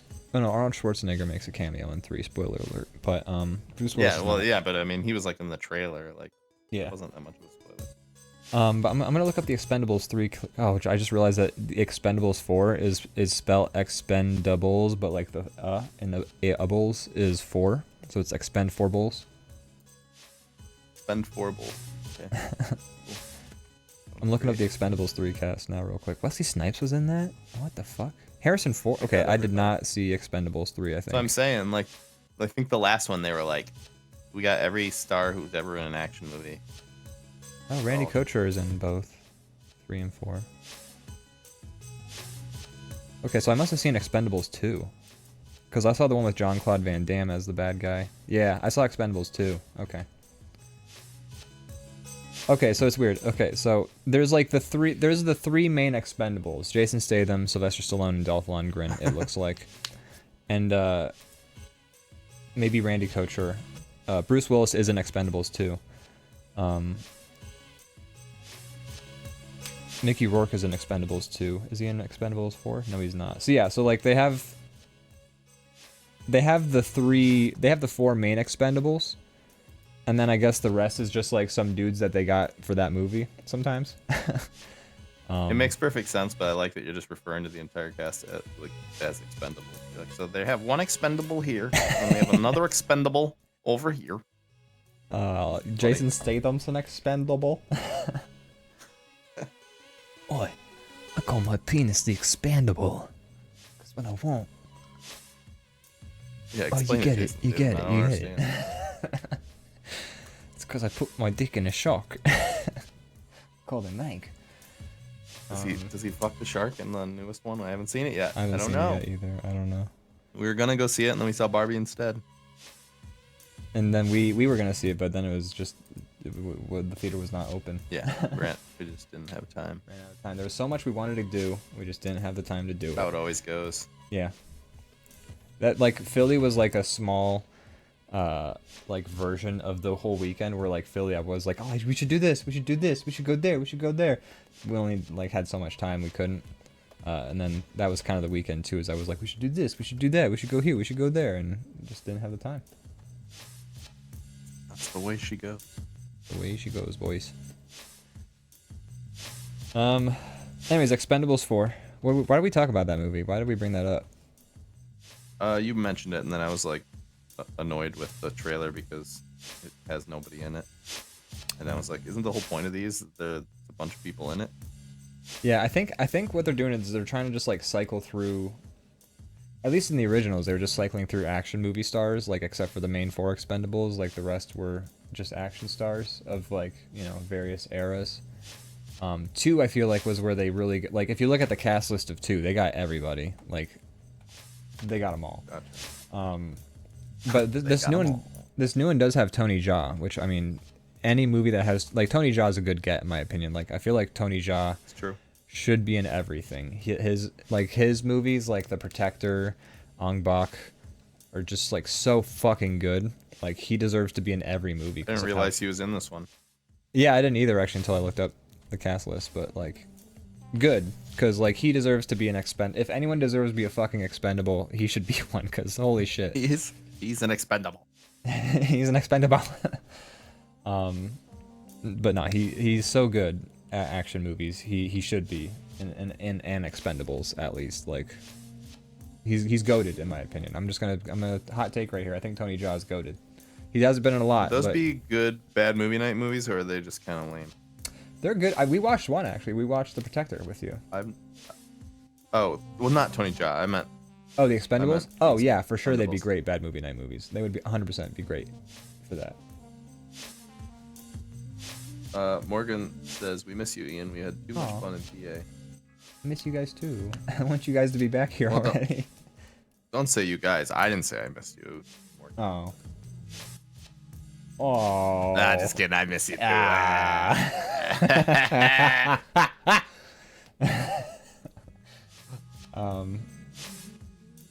I'd love to watch the raid in person. Oh yeah, we should watch the raid sometime. We still gotta watch RRR with you at some point. Yeah, there's so many things I haven't seen. Yeah. I haven't seen so many things. Like if we don't watch RRR with you again, I know I've said this a million times, but the Twilight crew, you should force them. Just be like, trust me. I know it's a 3-hour movie. We'll get a pizza. It's worth it. It's Yeah, It's we still have worth to finish Twilight. Question: what is the Seal's favorite movie? a seal, like a Navy SEAL or a regular SEAL. Like the animal. It's either 50 First Dates because SEALs have a pretty big role in that movie. Prominent role, yeah. Slappy and the Stinkers. Yeah. Otherwise, Take you a different route. than I was Blackfish, expecting. because it's a bunch I of was killer thinking whales. R, R, R. It's pretty good. So I like many mine. jokes in there. Gosh. Yeah, you went a different route. You're like, which movie has the most seal representation? 50 First Dates, and then my second choice was Blackfish because a bunch of killer whales get murdered in Blackfish, and you know they're like SEALs' main. Yeah, Predator. seals like fuck those guys. Why were seals so commonly in films in the 90s? There's a lot of seal movies. A kid and a seal. Was there a lot of? I feel like there was just a lot of sea animal. I feel like SeaWorld and Shamu made people like how Jurassic Park got people really interested in like dinosaurs. I feel like Shamu and SeaWorld, or to an extent like maybe Free Willy or Flipper, one of those was like a driving force behind like sea creatures kind of getting a huge interest bump in like at least younger movies. So like I want to say it was SeaWorld and Shamu, and then they made Flipper, Free Willy, Flipper 2, Free Willy 2. Flipper 3. Yeah, Flipper 3. That's my guess. I have no evidence to back this up. Yeah, I'm I don't- literally I just don't have pulling any shit out of info my either. ass. But you know what's funny is that Sam Fisher was in I want to say Free Willy. Yeah. Did he play the whale? He played the whale. The whale talks. And that'd be a way better movie. Well, Yeah. first of all, The kid's the only. Well, that's the South Park episode, I guess. But I was oh, about to that's say the true. kid's the only Shit, one that can God hear damn it. it, South Park. They did it first. South Park did it. South Park did it. I actually get Free Willy and Flipper confused all the time. Free Willy's where the kid has to free the orca The Willy. from the tank, and then it jumps over him, and he touches Yes. it. And then Flipper is where the kid has to free the dolphin from the SeaWorld, and then it jumps over the kid, and he has to touch it, right? I didn't know Flipper was. I think Flipper is like a loose dolphin. I don't remember. Oh yeah, I isn't don't think Michael I've J. seen the Flipper Fox movie. in Flipper? Flipper was a TV show, Flipper was a TV show? long ass time ago. I thought it was a movie. It was. I mean, they made a movie of it. I'm so confused. It had Michael J. Fox though, So right? sometimes there are TV shows that get turned into movies. Oh my god. Sorry. Okay, so yeah, Tell you Flipper that. was in the 60s. That was when that TV series came out. And then Yeah, the you know movie. that dolphin was getting abused. Yeah. Right. Oh, for Anytime sure. an animal was in a movie back then, they're just like Yeah. That poor dolphin. act better and like punching it in the face. Yeah. Okay, so it wasn't Michael J. Fox who was in Flipper. It was Elijah Wood. And Ah, you know who else was in Flipper? a dolphin. No half measures, Walter. Oh, really? Yeah. Really? Apparently he was. No half flippies, Flipper. Don't jump over Michael gotta J. do a- Fox. You gotta do a full flip. If you half jump over Michael J. Fox, you're just gonna knock him into the water, Walter. He's not even in the film. He's not even in the film. Jonathan Banks? Yeah, he is. You just said Michael J. Fox wasn't in it. No, but Elijah Wood. Oh, did I say Michael J. Fox? Yeah, You like don't 4 have- times. Fuck, okay. In my mind, he still is. Okay. Also, He some might have guy been named like Jason Fox in it, like in the just movie? like he was like he was like he was an extra. Anytime there's a crowd, Michael J. Fox is somewhere. Yeah, that's true. Who is in Free Willy now? Michael Jackson. So, okay, Flipper came out after Free Michael Willy. so- Jackson was actually in Free Willy. was he really? He sings the whole intro, or it might be the credit sequence. Oh my But there's god. this whole like, he's like grooving in front of a whale tank. He's singing. So I'm looking up Free Willy. Okay, so Free Willy definitely is the one with the, because it's the poster. Yeah. It's the straight up Yeah. the poster. Yeah, that's an iconic moment in that movie. The moment. So interestingly That's enough, when Willie gets free. that is when The titular Willie. the gets freed titular at that- free of Willy. That's when Willie is freed. So aside from Michael Madsen, I actually don't recognize a lot of the people in the cast list for Free Willy. But like Free Willy came out 3 years before Flipper, so I'm gonna assume Flipper was clout chasing. You don't think Flipper was working on their film adaptation for the last 30 years? And they finally got it out. Maybe. I feel like they saw the success of Free Willy and they were like, oh, we gotta. What can we revive? Oh, Flipper. That's like. Oh, wait. More friendly. Everyone loves a dolphin. Yeah. I'm looking up the IMDb ratings of both too. Flipper's Free Willy has a higher score on IMDb too, so it's clearly the better movie because people on IMDb aren't insane at all. No. No, actually, so I watched Palm Springs with the family yesterday. We were just looking for a movie to watch, and I was like, Was that the one with Andy Samberg? Yeah, the Groundhog Day with Andy Samberg. I liked it. Yeah, It was I liked weird, it. but It was, that was fun. I thought it was cute. It was like, hey, what if Groundhog's Day was even more of a rom-com? Yeah. And also, what if Bill Murray has been in a time loop already for a long time? You know. Both people are in on it. Yeah. I liked it. I thought it was a fun take on the genre. I especially liked how they were like, look, we all know time loops. Just fucking. That's the concept. Now the movie's happening, okay? Like, they kind of like really gloss Yeah. over it, which I appreciated because we all get it. We've all seen a time loop movie. but which I still need to see Russian Doll. I think that's a time loop movie too. The show, but I liked the first season. Yeah, I guess they watched do have more seasons. I haven't seen any of it I yet. haven't watched any more of it, but I like the first season. That was fun. But anyways, I liked it, but why did I bring up? Oh yeah, no, okay. So people on IMDb are insane. I gotta show you this one. I'm gonna post it on my. I don't know. I'm gonna figure out how I'm gonna show you guys this ridiculous. I'll just read it. There's this ridiculous. So like I do this thing anytime I watch a movie, I like to look up the IMDb trivia, because then I can be like, oh wow, oh. Sure, that's a totally normal thing to do. Want to do. So there's this one trivia though, where it's clear that somebody wrote a trivia piece and then somebody else edited it and then like added to it to fight the person who wrote the trivia. I'm trying to find it. Let's see if I can find it. Okay, here it is. So circles were placed throughout the film to symbolize the time loop. Examples: Niall's boxers have polka dots on them. Sarah's bra has little circles. They both use water donuts in one scene, and the macrame hanging at the wedding reception is circular. Edit! Although the circle being one of the most common fundamental shapes in the world, it is not unusual to see them everywhere, so it's very doubtful the filmmakers bothered to put them in intentionally. If it was the case, you could mention the O in every sign in the movie, everyone's buttons, and the wheels on the vehicles, the tops of all the glasses, cans, cups, mugs, and the pupils in everyone's eyes, and so on and on ad nauseum. Nonsense fact. That person's right though. Yeah. Funny. It's Like funny, it- but that person's totally right. The person's is right. I mean, here's the thing. They maybe did have some. I don't know what the filmmakers intended, but I feel like if you are gonna have an aesthetic choice that's like thematic, you probably gotta like really do it up, you know. Sure. So it's interesting. Just seeing that. It's funny.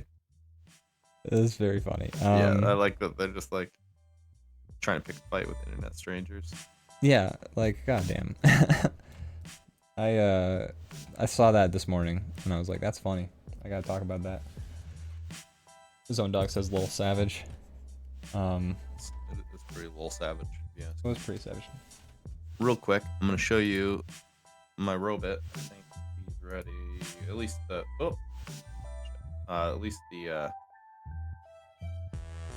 first iteration. All right, There I can't wait. there he to is. see it. When I talk, his mouth moves. He's got a little robot body. Oh, I love So I don't know. I might give him some more like arm movements or something. But this is just the first state. that. I like it. Looks good. I like how you used the emoticon thing for Thanks. it. That's what I've been kind of doing for this. I also like how he's like a mailbox toaster. He's got a VCR. He's got a mailbox, and he's got a computer monitor.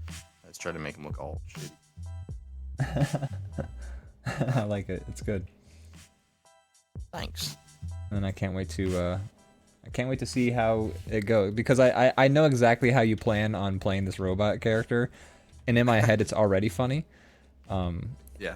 So I'm just looking forward to us actually getting to like play it out in person. Should be a good time. I should come up with a couple other like emotions for his face or something like that. Yeah, like mad, like just put like little eyebrows on him. Just that little like V. Yeah, exactly. Perfect. All I have to do. Maybe like put like little apostrophe teardrop on him. Oh Be yeah. like, oh, are you sad, robot? No, I killed somebody in prison. What is sad? I don't feel feelings. Zone Dog says, I was looking yesterday for the Battlefield Earth Predator trivia that destroyed me, and it's gone! Oh. What was the Predator trivia? Or was it about the hair looking like Predator or something like that? Curious what he's talking about. Yeah. I'm also curious actually. Yeah, we saw Palm Springs. It's a good movie. Liked it. They cloned Tyrone. Good movie. Liked it. There you go. Oh, we also one other thing we can talk about is Kunk on Earth. Oh yeah, that was great. Yeah, I still have Both to watch that the and last we episode. On Tyrone were unexpected ones for me. Hadn't heard of either of them, and I loved them both a lot. Yeah, I was very happy that I just happened to pick. I've had a good streak lately of like being like, oh, we should watch something like fun, and I'm like, well, I've heard this is good, and then putting it on, and then being lucky enough that it is good. And then it was. But yeah, Kunk on Earth, folks, also highly recommend. Also on Netflix. It's great. It's basically imagine a BBC documentary, but instead of David Attenborough, it's like a really dumb woman. And that's it. I don't know how else to describe it. Not dumb because she's a woman, but she's playing it real dumb. She's a woman and she just happens to be real dumb. But she's an Kind of like a Steve Brule type, but like less unhinged and mentally chaotic. challenged. Mentally, yeah, maybe.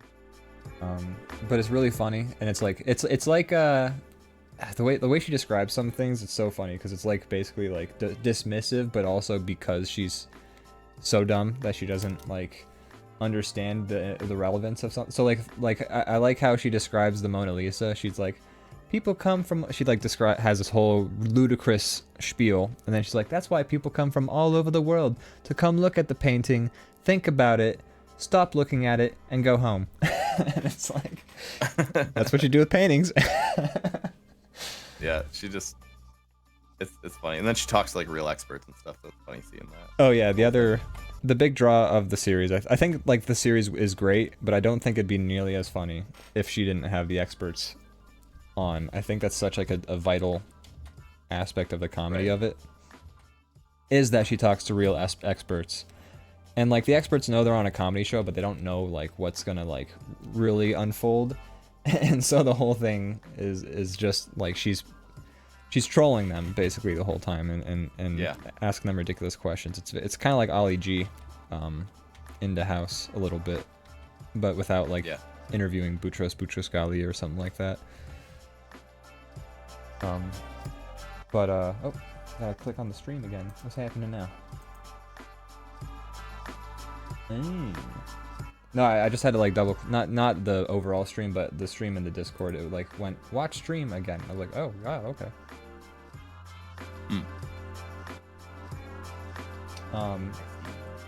It was like John Travolta was so intent. Oh, Austin's Zone Dog's talking about the trivia that's missing.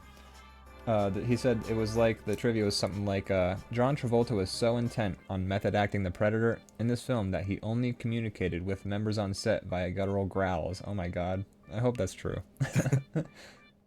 Awesome. Battlefield Earth. Were you there to watch Battlefield Earth with us? Were you there for that? I was. God, what a hilarious movie. That was trash. So fucking funny. Like, it was interesting. Like, Weird.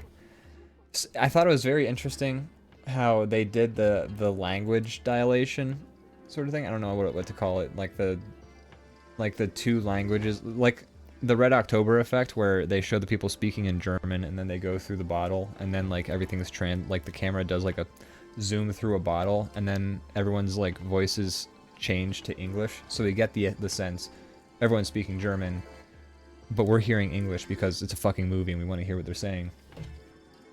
Yeah.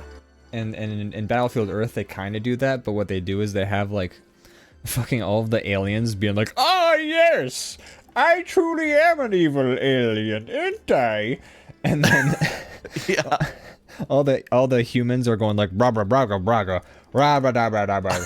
And then they'll show the humans talking, and the humans are like, "Hey, man, how's it going? We're really fucked by these aliens, aren't we?" And then the aliens are like, "Mucha shaka paga." I feel like John Travolta just wanted to do that voice, so then they all had to do it. Yeah, I think so. Well, yeah, John Travolta was like the big financier behind that movie because it was like a L. Ron Hubbard book. Yeah. And so like what he said. Papa Hubbard proud. Yeah, and everything he said went. And so like yeah, I completely believe you when you say that. He just did that voice the one day, and then all the aliens like, fuck. Is that how we gotta talk now? Oh shit. Great movie, great movie in all the wrong ways. It was a good bad movie, but it was it was hard to watch though. I will say it wasn't like sometimes we watch a bad movie and it's just like, I hope this goes forever. Yeah, it's a It's rip roaring terrible. good time. It was hard to watch. I think. I think Sure. because I think it was like really really fun for that first hour and a half, and then once we got to that second like 2 hour mark where like we like because I think the movie's like 2.5 hours long, so like once we hit that after the hour 30 mark, that's when it really started to be like, oh shit, so much more of this movie to go. It's a long one. Yeah, it's a long one, but it's very funny. It's very funny. Highly recommend. It's gonna be tough though. Like some bad movies are great, but there's effort behind them. You know, you can't just quick travel to the fun of the Right. bad movie. You have to suffer if you want to find bad movies. 'Cause they're bad movies, so a lot of them are gonna be bad, Yeah. like and not good. That's the hard part. We crave this thing, but we have to like shuffle through the mud to try to get to like something worth watching. Yeah. And I'm more willing to shuffle, like I'm like there's that scene in Saw 2 where they have to like crawl in a pit of syringes in order to find like the antidote for the poison that they're all like Yeah. stricken with.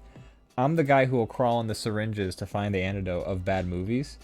Not in real life. I will not crawl through syringes in real life, but in bad movie terms, I will crawl through the muck to find that diamond. Speaking of bad movies and speaking of Saw, I know you don't like gore. Would you watch those? Yeah, I've actually, I mean, I've watched the Your Movie Sucks reviews of the Saw movies, and like in those, Oh, okay. he just So shows they're kinda every spoiled death. for you. Well, I mean, I don't care. I'll still watch them. Like, that's So I fine. was thinking that might be a fun one for the group, I'm or at down. least for some of whoever can make it. Okay, I didn't know if that would gross you out too much because you've mentioned you don't like gore. I mean, I'll probably look away a fair amount. I mean, I'm still not great at gore, but like, we watched Final Destination, and I had a lot of fun watching Final Destination. Sure, with you but that's guys. like, aside from like the occasional person who's just like, "What?" They slip on something and a knife just like chunks in their chest and they're like, "Oh no, Yeah. not a knife in my chest." There are people like exploding and stuff. Like it's like yeah. There's, goofy. There's I go- wouldn't call that like gore. Like there was gore I like a could lot of stand Saw and gore I puts had their a hard money time with. into. Saw puts a lot of their money into just making the gore nasty, Yeah. like bits and chunks and people getting like ripped apart and stuff like that. Like they try to make it gross. to like make it a little grosser. The Final Destination where somebody's like slips on a banana peel and their head pops like a balloon. Yeah. I have seen Saws 1, 2, and 3 though. Like Okay. I I feel I like was- I would want to rewatch them all though. yeah, I'd be down.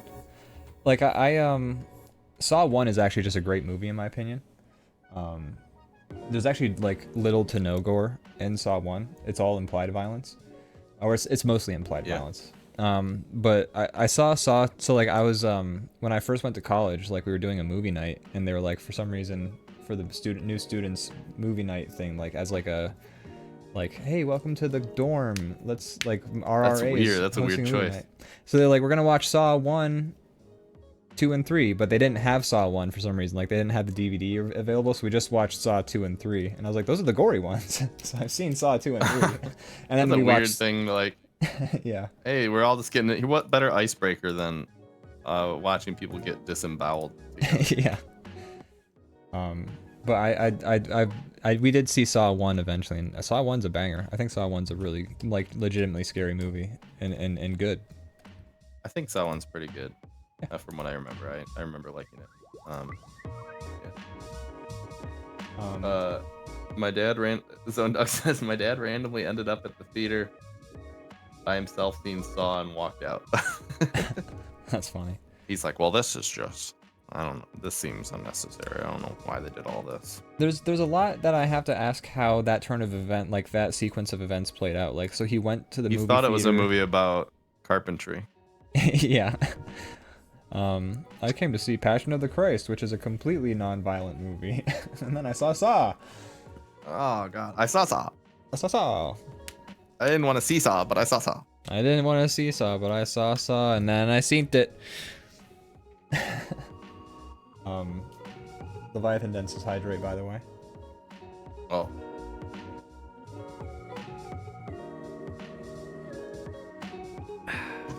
He also ended up at Twilight like 2 or something, and it was like, what is this? Who is this man that goes into movies just like that poster? I mean, I think a lot of people are actually, you know, there's people like us that like obsess over stupid stuff that no one cares about, and then there's people that are just like, they see a trailer and they're like, ah, that looks fun, whatever, let's just go do that. Yeah, or I feel like Their lives don't revolve around. yeah, we're in a special culture. place because we are trying to make the pop culture essentially. So it hits different for us, I would say, and I do try and consider that a lot. The average Ian knows person exactly doesn't the theater. spend that much time thinking about this shit. Yeah, And we that's probably healthy. no, yeah, they're definitely healthier. I mean, but they're also like, I mean, I don't know. I feel like a lot of people, you either obsess about movies or in like dumb pop culture, like media, or you obsess about sports, and I feel like both are just dumb Sure. distractions ultimately. But I do know Austin's dad, so it's funny to think. What I imagine is I imagined his dad has like an afternoon to kill, so he just goes to the movie theater, sees a bunch of posters, and he's just like, I'll see that one. And then he goes, and that's what he does. That's funny. Hey, fellas, too discuss expensive for this. that. Sorry, go ahead. What were you saying? But movies are too expensive for that. You can't do that. It's like, I need to like kind of look into any kind of media I consume because it's too expensive to go in blind for everything. So true. Like video games are too fucking expensive to not read reviews. Movies, like if I'm going in completely blind, I at least have to have somebody else tell me it's good or like see somebody on the project that I'm Yeah. interested in because movie tickets are expensive too. God, aren't they though? Jesus. And now, like, they're closing down the theater that we were gonna go try and see a movie at. They're apparently closing it down. I think it's closed down as of September 1st or something like that. But they just closed down the local movie theater. So like now, the only movie like theater I can go to see a movie is like a 30-minute drive away. So that's like gas is now like an added expense on top Oh yeah, of all that. there's that too. Fucking bullshit. Also Fish Austin. can't win in this world. Fish can't. Zone Dog says, hey fellas, discuss this. 80% of VFX artists for Oppenheimer were uncredited in the credit roll, which, that's fucked up. Sucks. When does the VFX artist strike happen? Because I feel like that's needed to Why would- happen. What's Like- the point of doing that? Not 'Cause then, then- that's right. What's the point of No, I them know. not including them? That's I mean here's the thing. Like- Hollywood's always treated the VFX artists like shit. Like during the Oscars like this year, like they had the best, they like had the category for VFX or whatever. And then like the guy started to give a speech and they just cut him off like immediately for Jimmy Kimmel to do like a stupid joke about going to CGI Fridays or some shit like that. Yeah, and like, you know, the year before that, the one like I remember the one year specifically, like the VFX artist guy, like went up like they always cut off the VFX artist speech at the Oscars. Like no one else gets played off. Everyone gives a big long speech. Then when VFX tries to like thank their fucking families, they start playing them off, and it's like, dog, like these guys literally make all of your movies now. Like, Yeah, they're the ones that allow you to steal people's faces. I'm not saying it's their fault. I'm just, you know, No, I like know. you're trying to make sure, like you're trying to get rid of everybody except for the VFX guys. So like, at least credit them. yeah. There's no VFX union. Also uncredited was to preserve the narrative of the no VFX CG in that movie. At least seems so. What the fuck? Oh, right. But I mean, Was that a thing? but there's always, well, they were like saying that like the explosions and shit like were made traditionally, Oh. but every movie has VFX, even if you're just doing like, it doesn't mean you have to like put like a 3D model of a dinosaur has to run across the screen for there to be VFX in the movie. Yeah. Like Sometimes it's like you use it photoshopping for a bug little out. like subtle things. Yeah. Or like the black and white scenes in Oppenheimer. Like weren't the courtroom scenes in black and white or some shit like that? Yeah. Like somebody did that. Somebody had to color grade that Right. shit. Exactly. That's bullshit. But yeah, the Hollywood treats VFX artists like shit, but even they like depend so entirely on VFX artists. 200 VFX shots in Oppenheimer, mostly invisible VFX for the time period stuff. So like, you know, stuff to make things look like they were in the 40s and, Sure. and 30s, I'm sure. But that's bullshit. But yeah, I'm not surprised because Hollywood just hates their VFX artists, even though they're entirely dependent on them. And there should be a VFX. They should unionize like today. Like while the strike is happening, there's no better Totally. time. Now's the time. Yeah. Now's the time. No better time to unionize than right now. Which I actually did see. The heads of some VFX studios are like, I saw this like a while ago, so I don't know like what's come of it because I haven't heard anything about it. But like the heads of like certain VFX studios were like considering striking or something like that because of like contract negotiations or something or other. I don't remember exactly what I saw, but I didn't hear anything come from that, so I'm like, fuck, they should, because VFX artists are treated like such garbage in Hollywood. It's despicable, in all honesty. But Hollywood's kind of despicable in general, in all truth. It's kind of their thing. Yeah, they're kind of shitty. They've always been. Yeah. That's what that Babylon movie that nobody went to see was about. Was how shitty Hollywood is.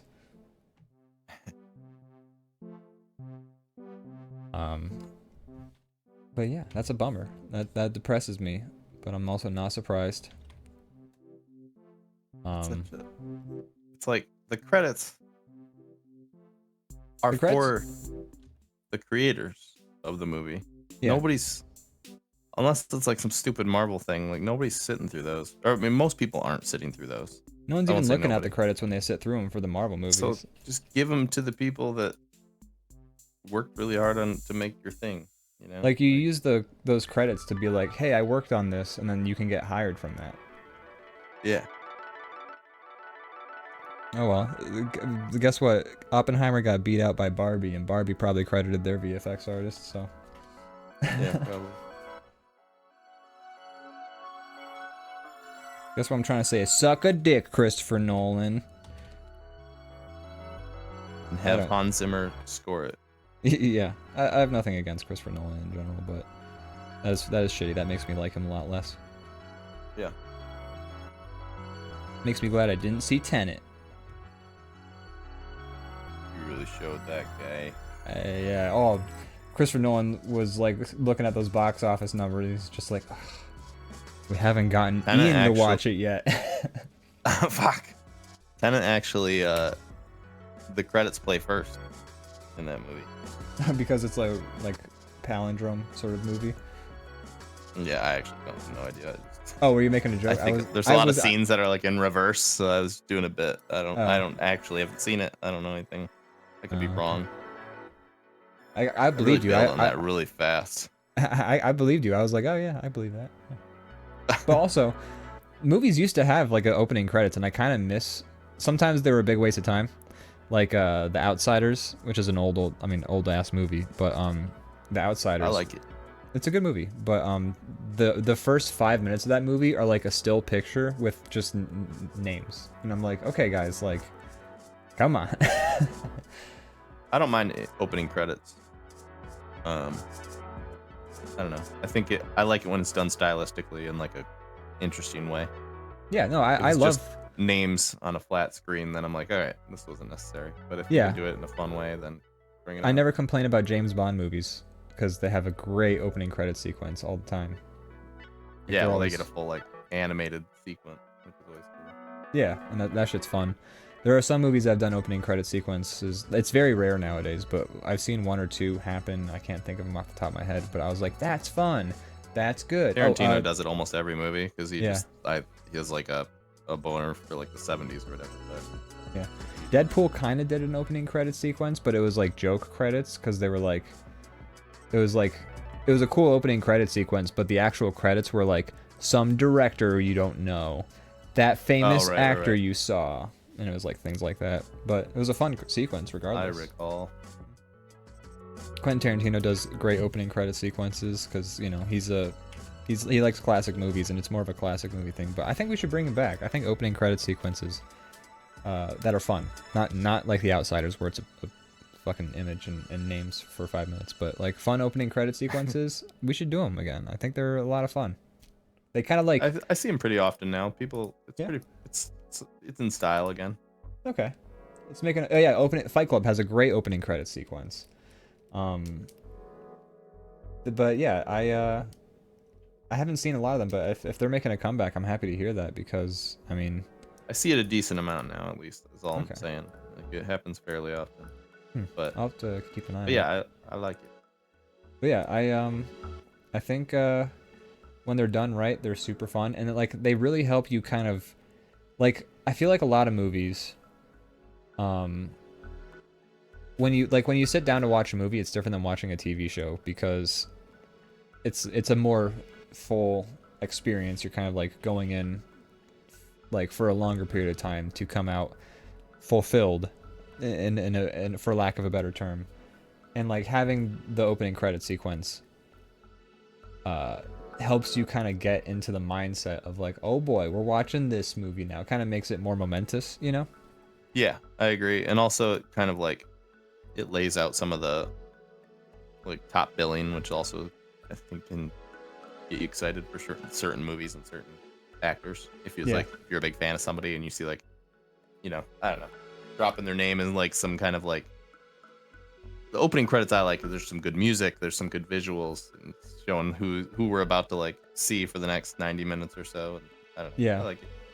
And sometimes the opening credit sequence is the best part of the movie if it's done. Like for instance, James Bond: Quantum of Solace. Thought the movie was ass, but I thought the opening credit sequence with Jack White and Alicia Keys doing a fucking theme song together, that shit was a banger, man. That shit was awesome. The movie was ass. The movie sucked. I haven't seen a James Bond movie since I saw Quantum of Solace. So I don't remember. I can't keep track of which one. I don't know. Quantum of Solace was the second Daniel Craig. Like they did Oh, okay. Casino Royale, which I thought was dope. I thought I like Casino that Royale one, yes. was so good. And then Quantum of Solace was just ass. And then there was what, Skyfall, and then that was it for them, or did they do four? Spectre Oh, Spectre. is the most recent one. And I've heard good things about Skyfall and Spectre, and I haven't seen them. Got it. Just real quick, Zone Dog says American Psycho opening credits. I don't remember I'm the trying to opening remember that credits. too. American Psycho. What is that? Great movie. Also, Leviathan Den says good night. Thanks for streaming. Have a good night, Leviathan Den. Thanks for joining us. Thanks for joining. Opening credits are the modern overture, says Zone Dog, which is fair. Yeah, absolutely.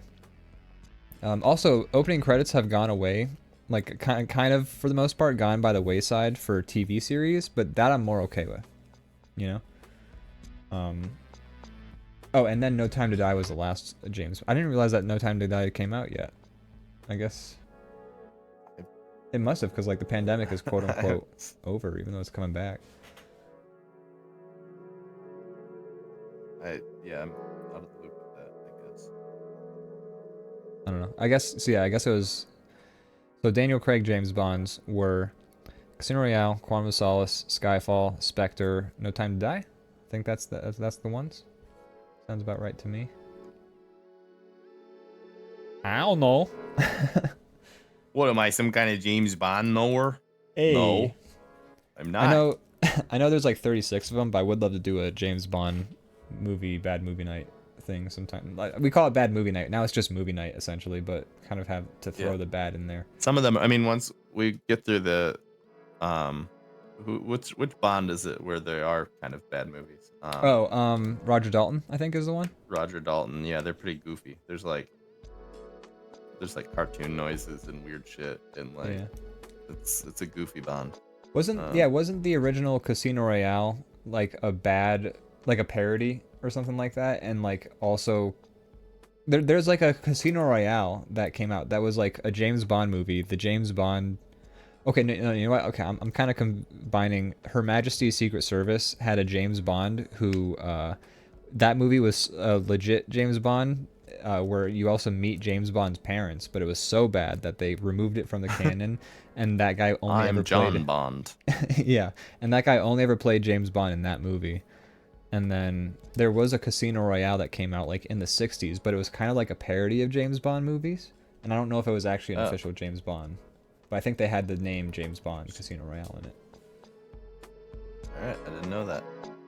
Also, Austin says that the Pierce Brosnan movies are bad movie night fodder all the way because they're silly. And I agree. though. They're fun. They're silly. I think which one's the one with the diamond crystal palace at the end? Is that World Is Not Enough?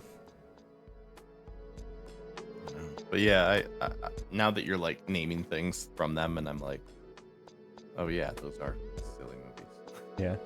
I was a child, so that's why I'm like, no, they were cool. What are you talking about, dude? I remember thinking that GoldenEye was great, and then I remember watching Die Another Day. Thank you, Austin. Die Another Day was with the crystal, had an ice palace in it, and like that movie was fucking awful. That was a bad James Bond. I think that was the last Pierce Brosnan James Bond movie too. Yeah, we should watch some Bones. We should watch some Bonds. I'd be down. I mean, we should just do movie nights again. I miss that. I miss hanging out do with too. you guys. We're having so fun. I think we like So fun. we dug ourselves in too deep, and everybody started to get like burned out by like how bad some of the movies were. I think we have Bad to, Movie like, Night Find died a when sweet spot. yeah, I think Bad Movie Night died when we watched Blood Fart Lake. I think that killed it. That might have been the nail in the coffin.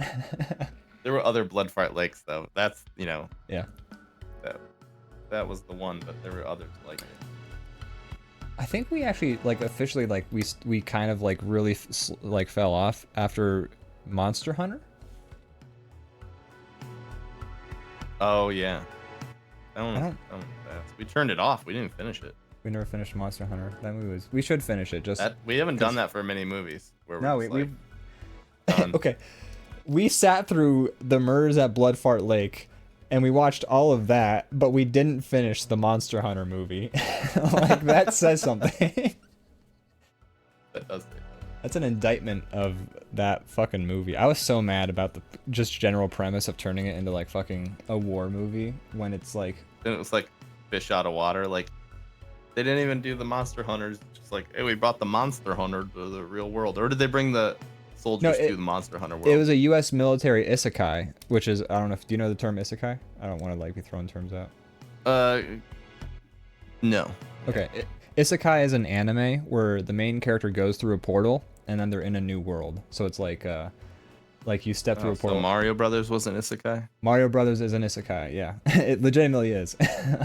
Okay. Fresh Prince is an isekai, if you really think about it. Okay. And so, which is actually, I So thought, none of the main characters. I remember now. So they were all soldiers, and they get dropped into monster world. yeah, like a dust storm teleports them to Monster Hunter Land or some shit like that. Sure. But actually, I did someday want to do like an anime opening of Fresh Prince of Bel-Air, because I'd read like somebody say like Fresh Prince is an isekai, and I was like, oh man, could you imagine a Fresh Prince of Bel-Air like anime intro? It'd be so funny. We need It'd be to so find fun. a Japanese friend or somebody who can speak Japanese to sing Yeah, a song. we could probably find someone on Fiverr. And it should not be the Fresh No. Prince theme at all. It should be its own thing. It should be like the way I pictured it is like it's completely anime. So like they're standing on like a grassy hill, like looking at like and like the winds like the cast is standing on a grassy hill. They're like I have drawings of it, but like it was like none of it was like the Fresh Prince opening. All of it was like the anime openings you would see of like characters standing Yeah. in like grassy fields looking at the sun and like the I wind want is like this to be made. I want this to be made too. I've wanted it for so long. And then like in my mind, the theme song is like some guy on a guitar going like, well, no, never. Yeah, that's exactly what it would be. Yeah. And yeah, okay, yeah, that's a good idea. Maybe we can make that the next sketch we make with Lisa. That could be the fucking. That would be a giant one though, because that would be all assets. Like every shot would have to be a different asset. Yeah, but we did talk about making one over the course of a longer period. But we also talked about it being 8 minutes long, and I don't think. Yeah, this might be a something for you. I mean, if Lisa wants in, that's cool, but it might be something for you and I too, Yeah. or you if I don't want to take your idea or jump on, but like to I just mean, you're happy. I'm happy to have you on board and help me out. chip away at over like a long period of time. It's like Yeah. animate sections, because it would be just like most anime intros are just like 3 seconds shot, 3-second shot, 3-second Yeah. shot. A lot of it would be still images, but they'd have to be drawn like anime and like with good perspective and things like that. But like we could have like a couple where it's like people running, you know, wind blowing, rippling clothes. I'll have to show you the. I'd have to watch a few intros to come up with that. I'll see if I can find the screenshots I wrote or the screenshots I made. Of, I remember you doing this now vaguely.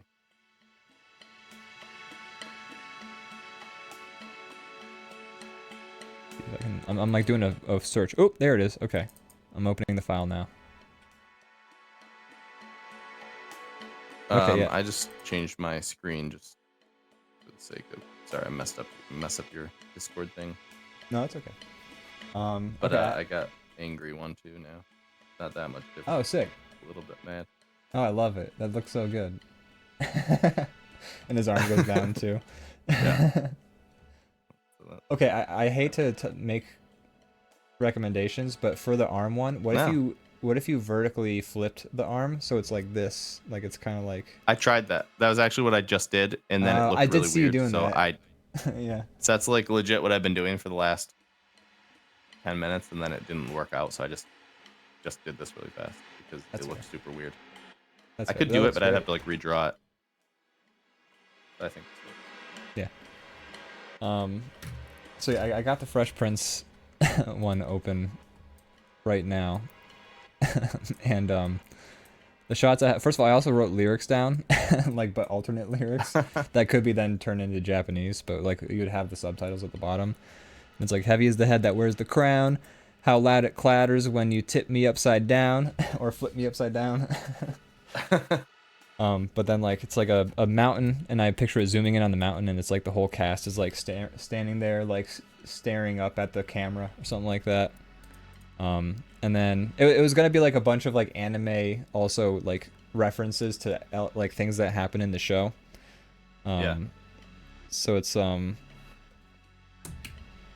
there's like this. I think this was gonna be like the basketball. Like I think this guy's holding a basketball, and he's I think this is like Will Smith being like encountered by the bullies.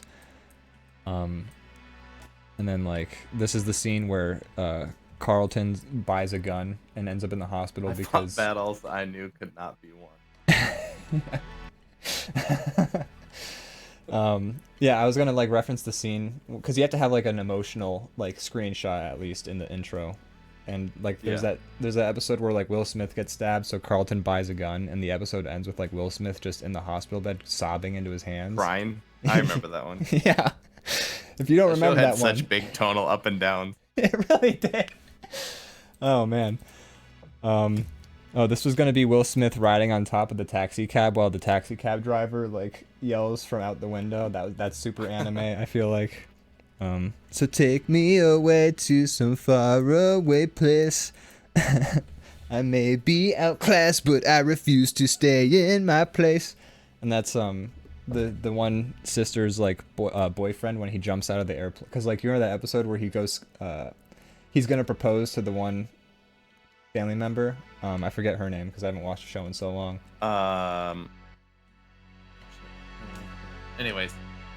So like there's an episode where it's on TV and the guy's like gonna do a bungee jump off of a bridge, and he's like, I love you, will you marry me? And she's like, yes, yes. And then it doesn't work and he dies because he hits the ground. Is that a comedy moment or a like tragic? I think it's a comedy moment. I think it is too, if I remember correctly. But it's kind of tragic. Like if you really think about it, that's like a traumatizing experience. Yeah. She was engaged for a few seconds. And then she watched him die on live TV. Like she saw him splatter. What's her name? I don't remember. Tiffany? No. I want to say Vanessa, but that's just because there's Carlton and then there's Vanessa Carlton, and that's why I want to say her name's Vanessa. Tiffany is closer, I'm sure.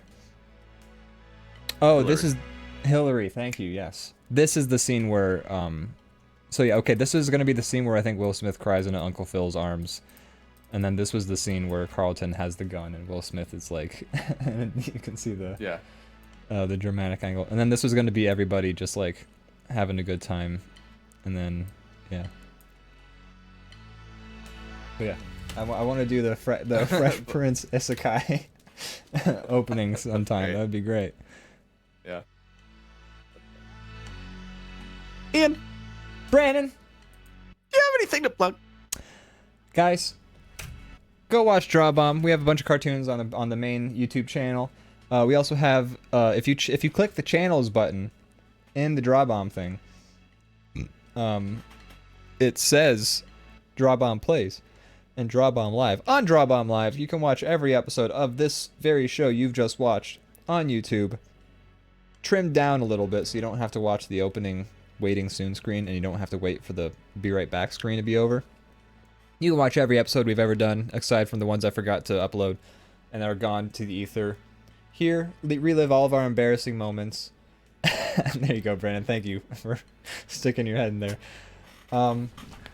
So go do that, and then also check out Draw Bomb Plays. We have 2 videos on there right now. They're both 6 hours or like 7 hours total in length, so it's a lot of content to watch.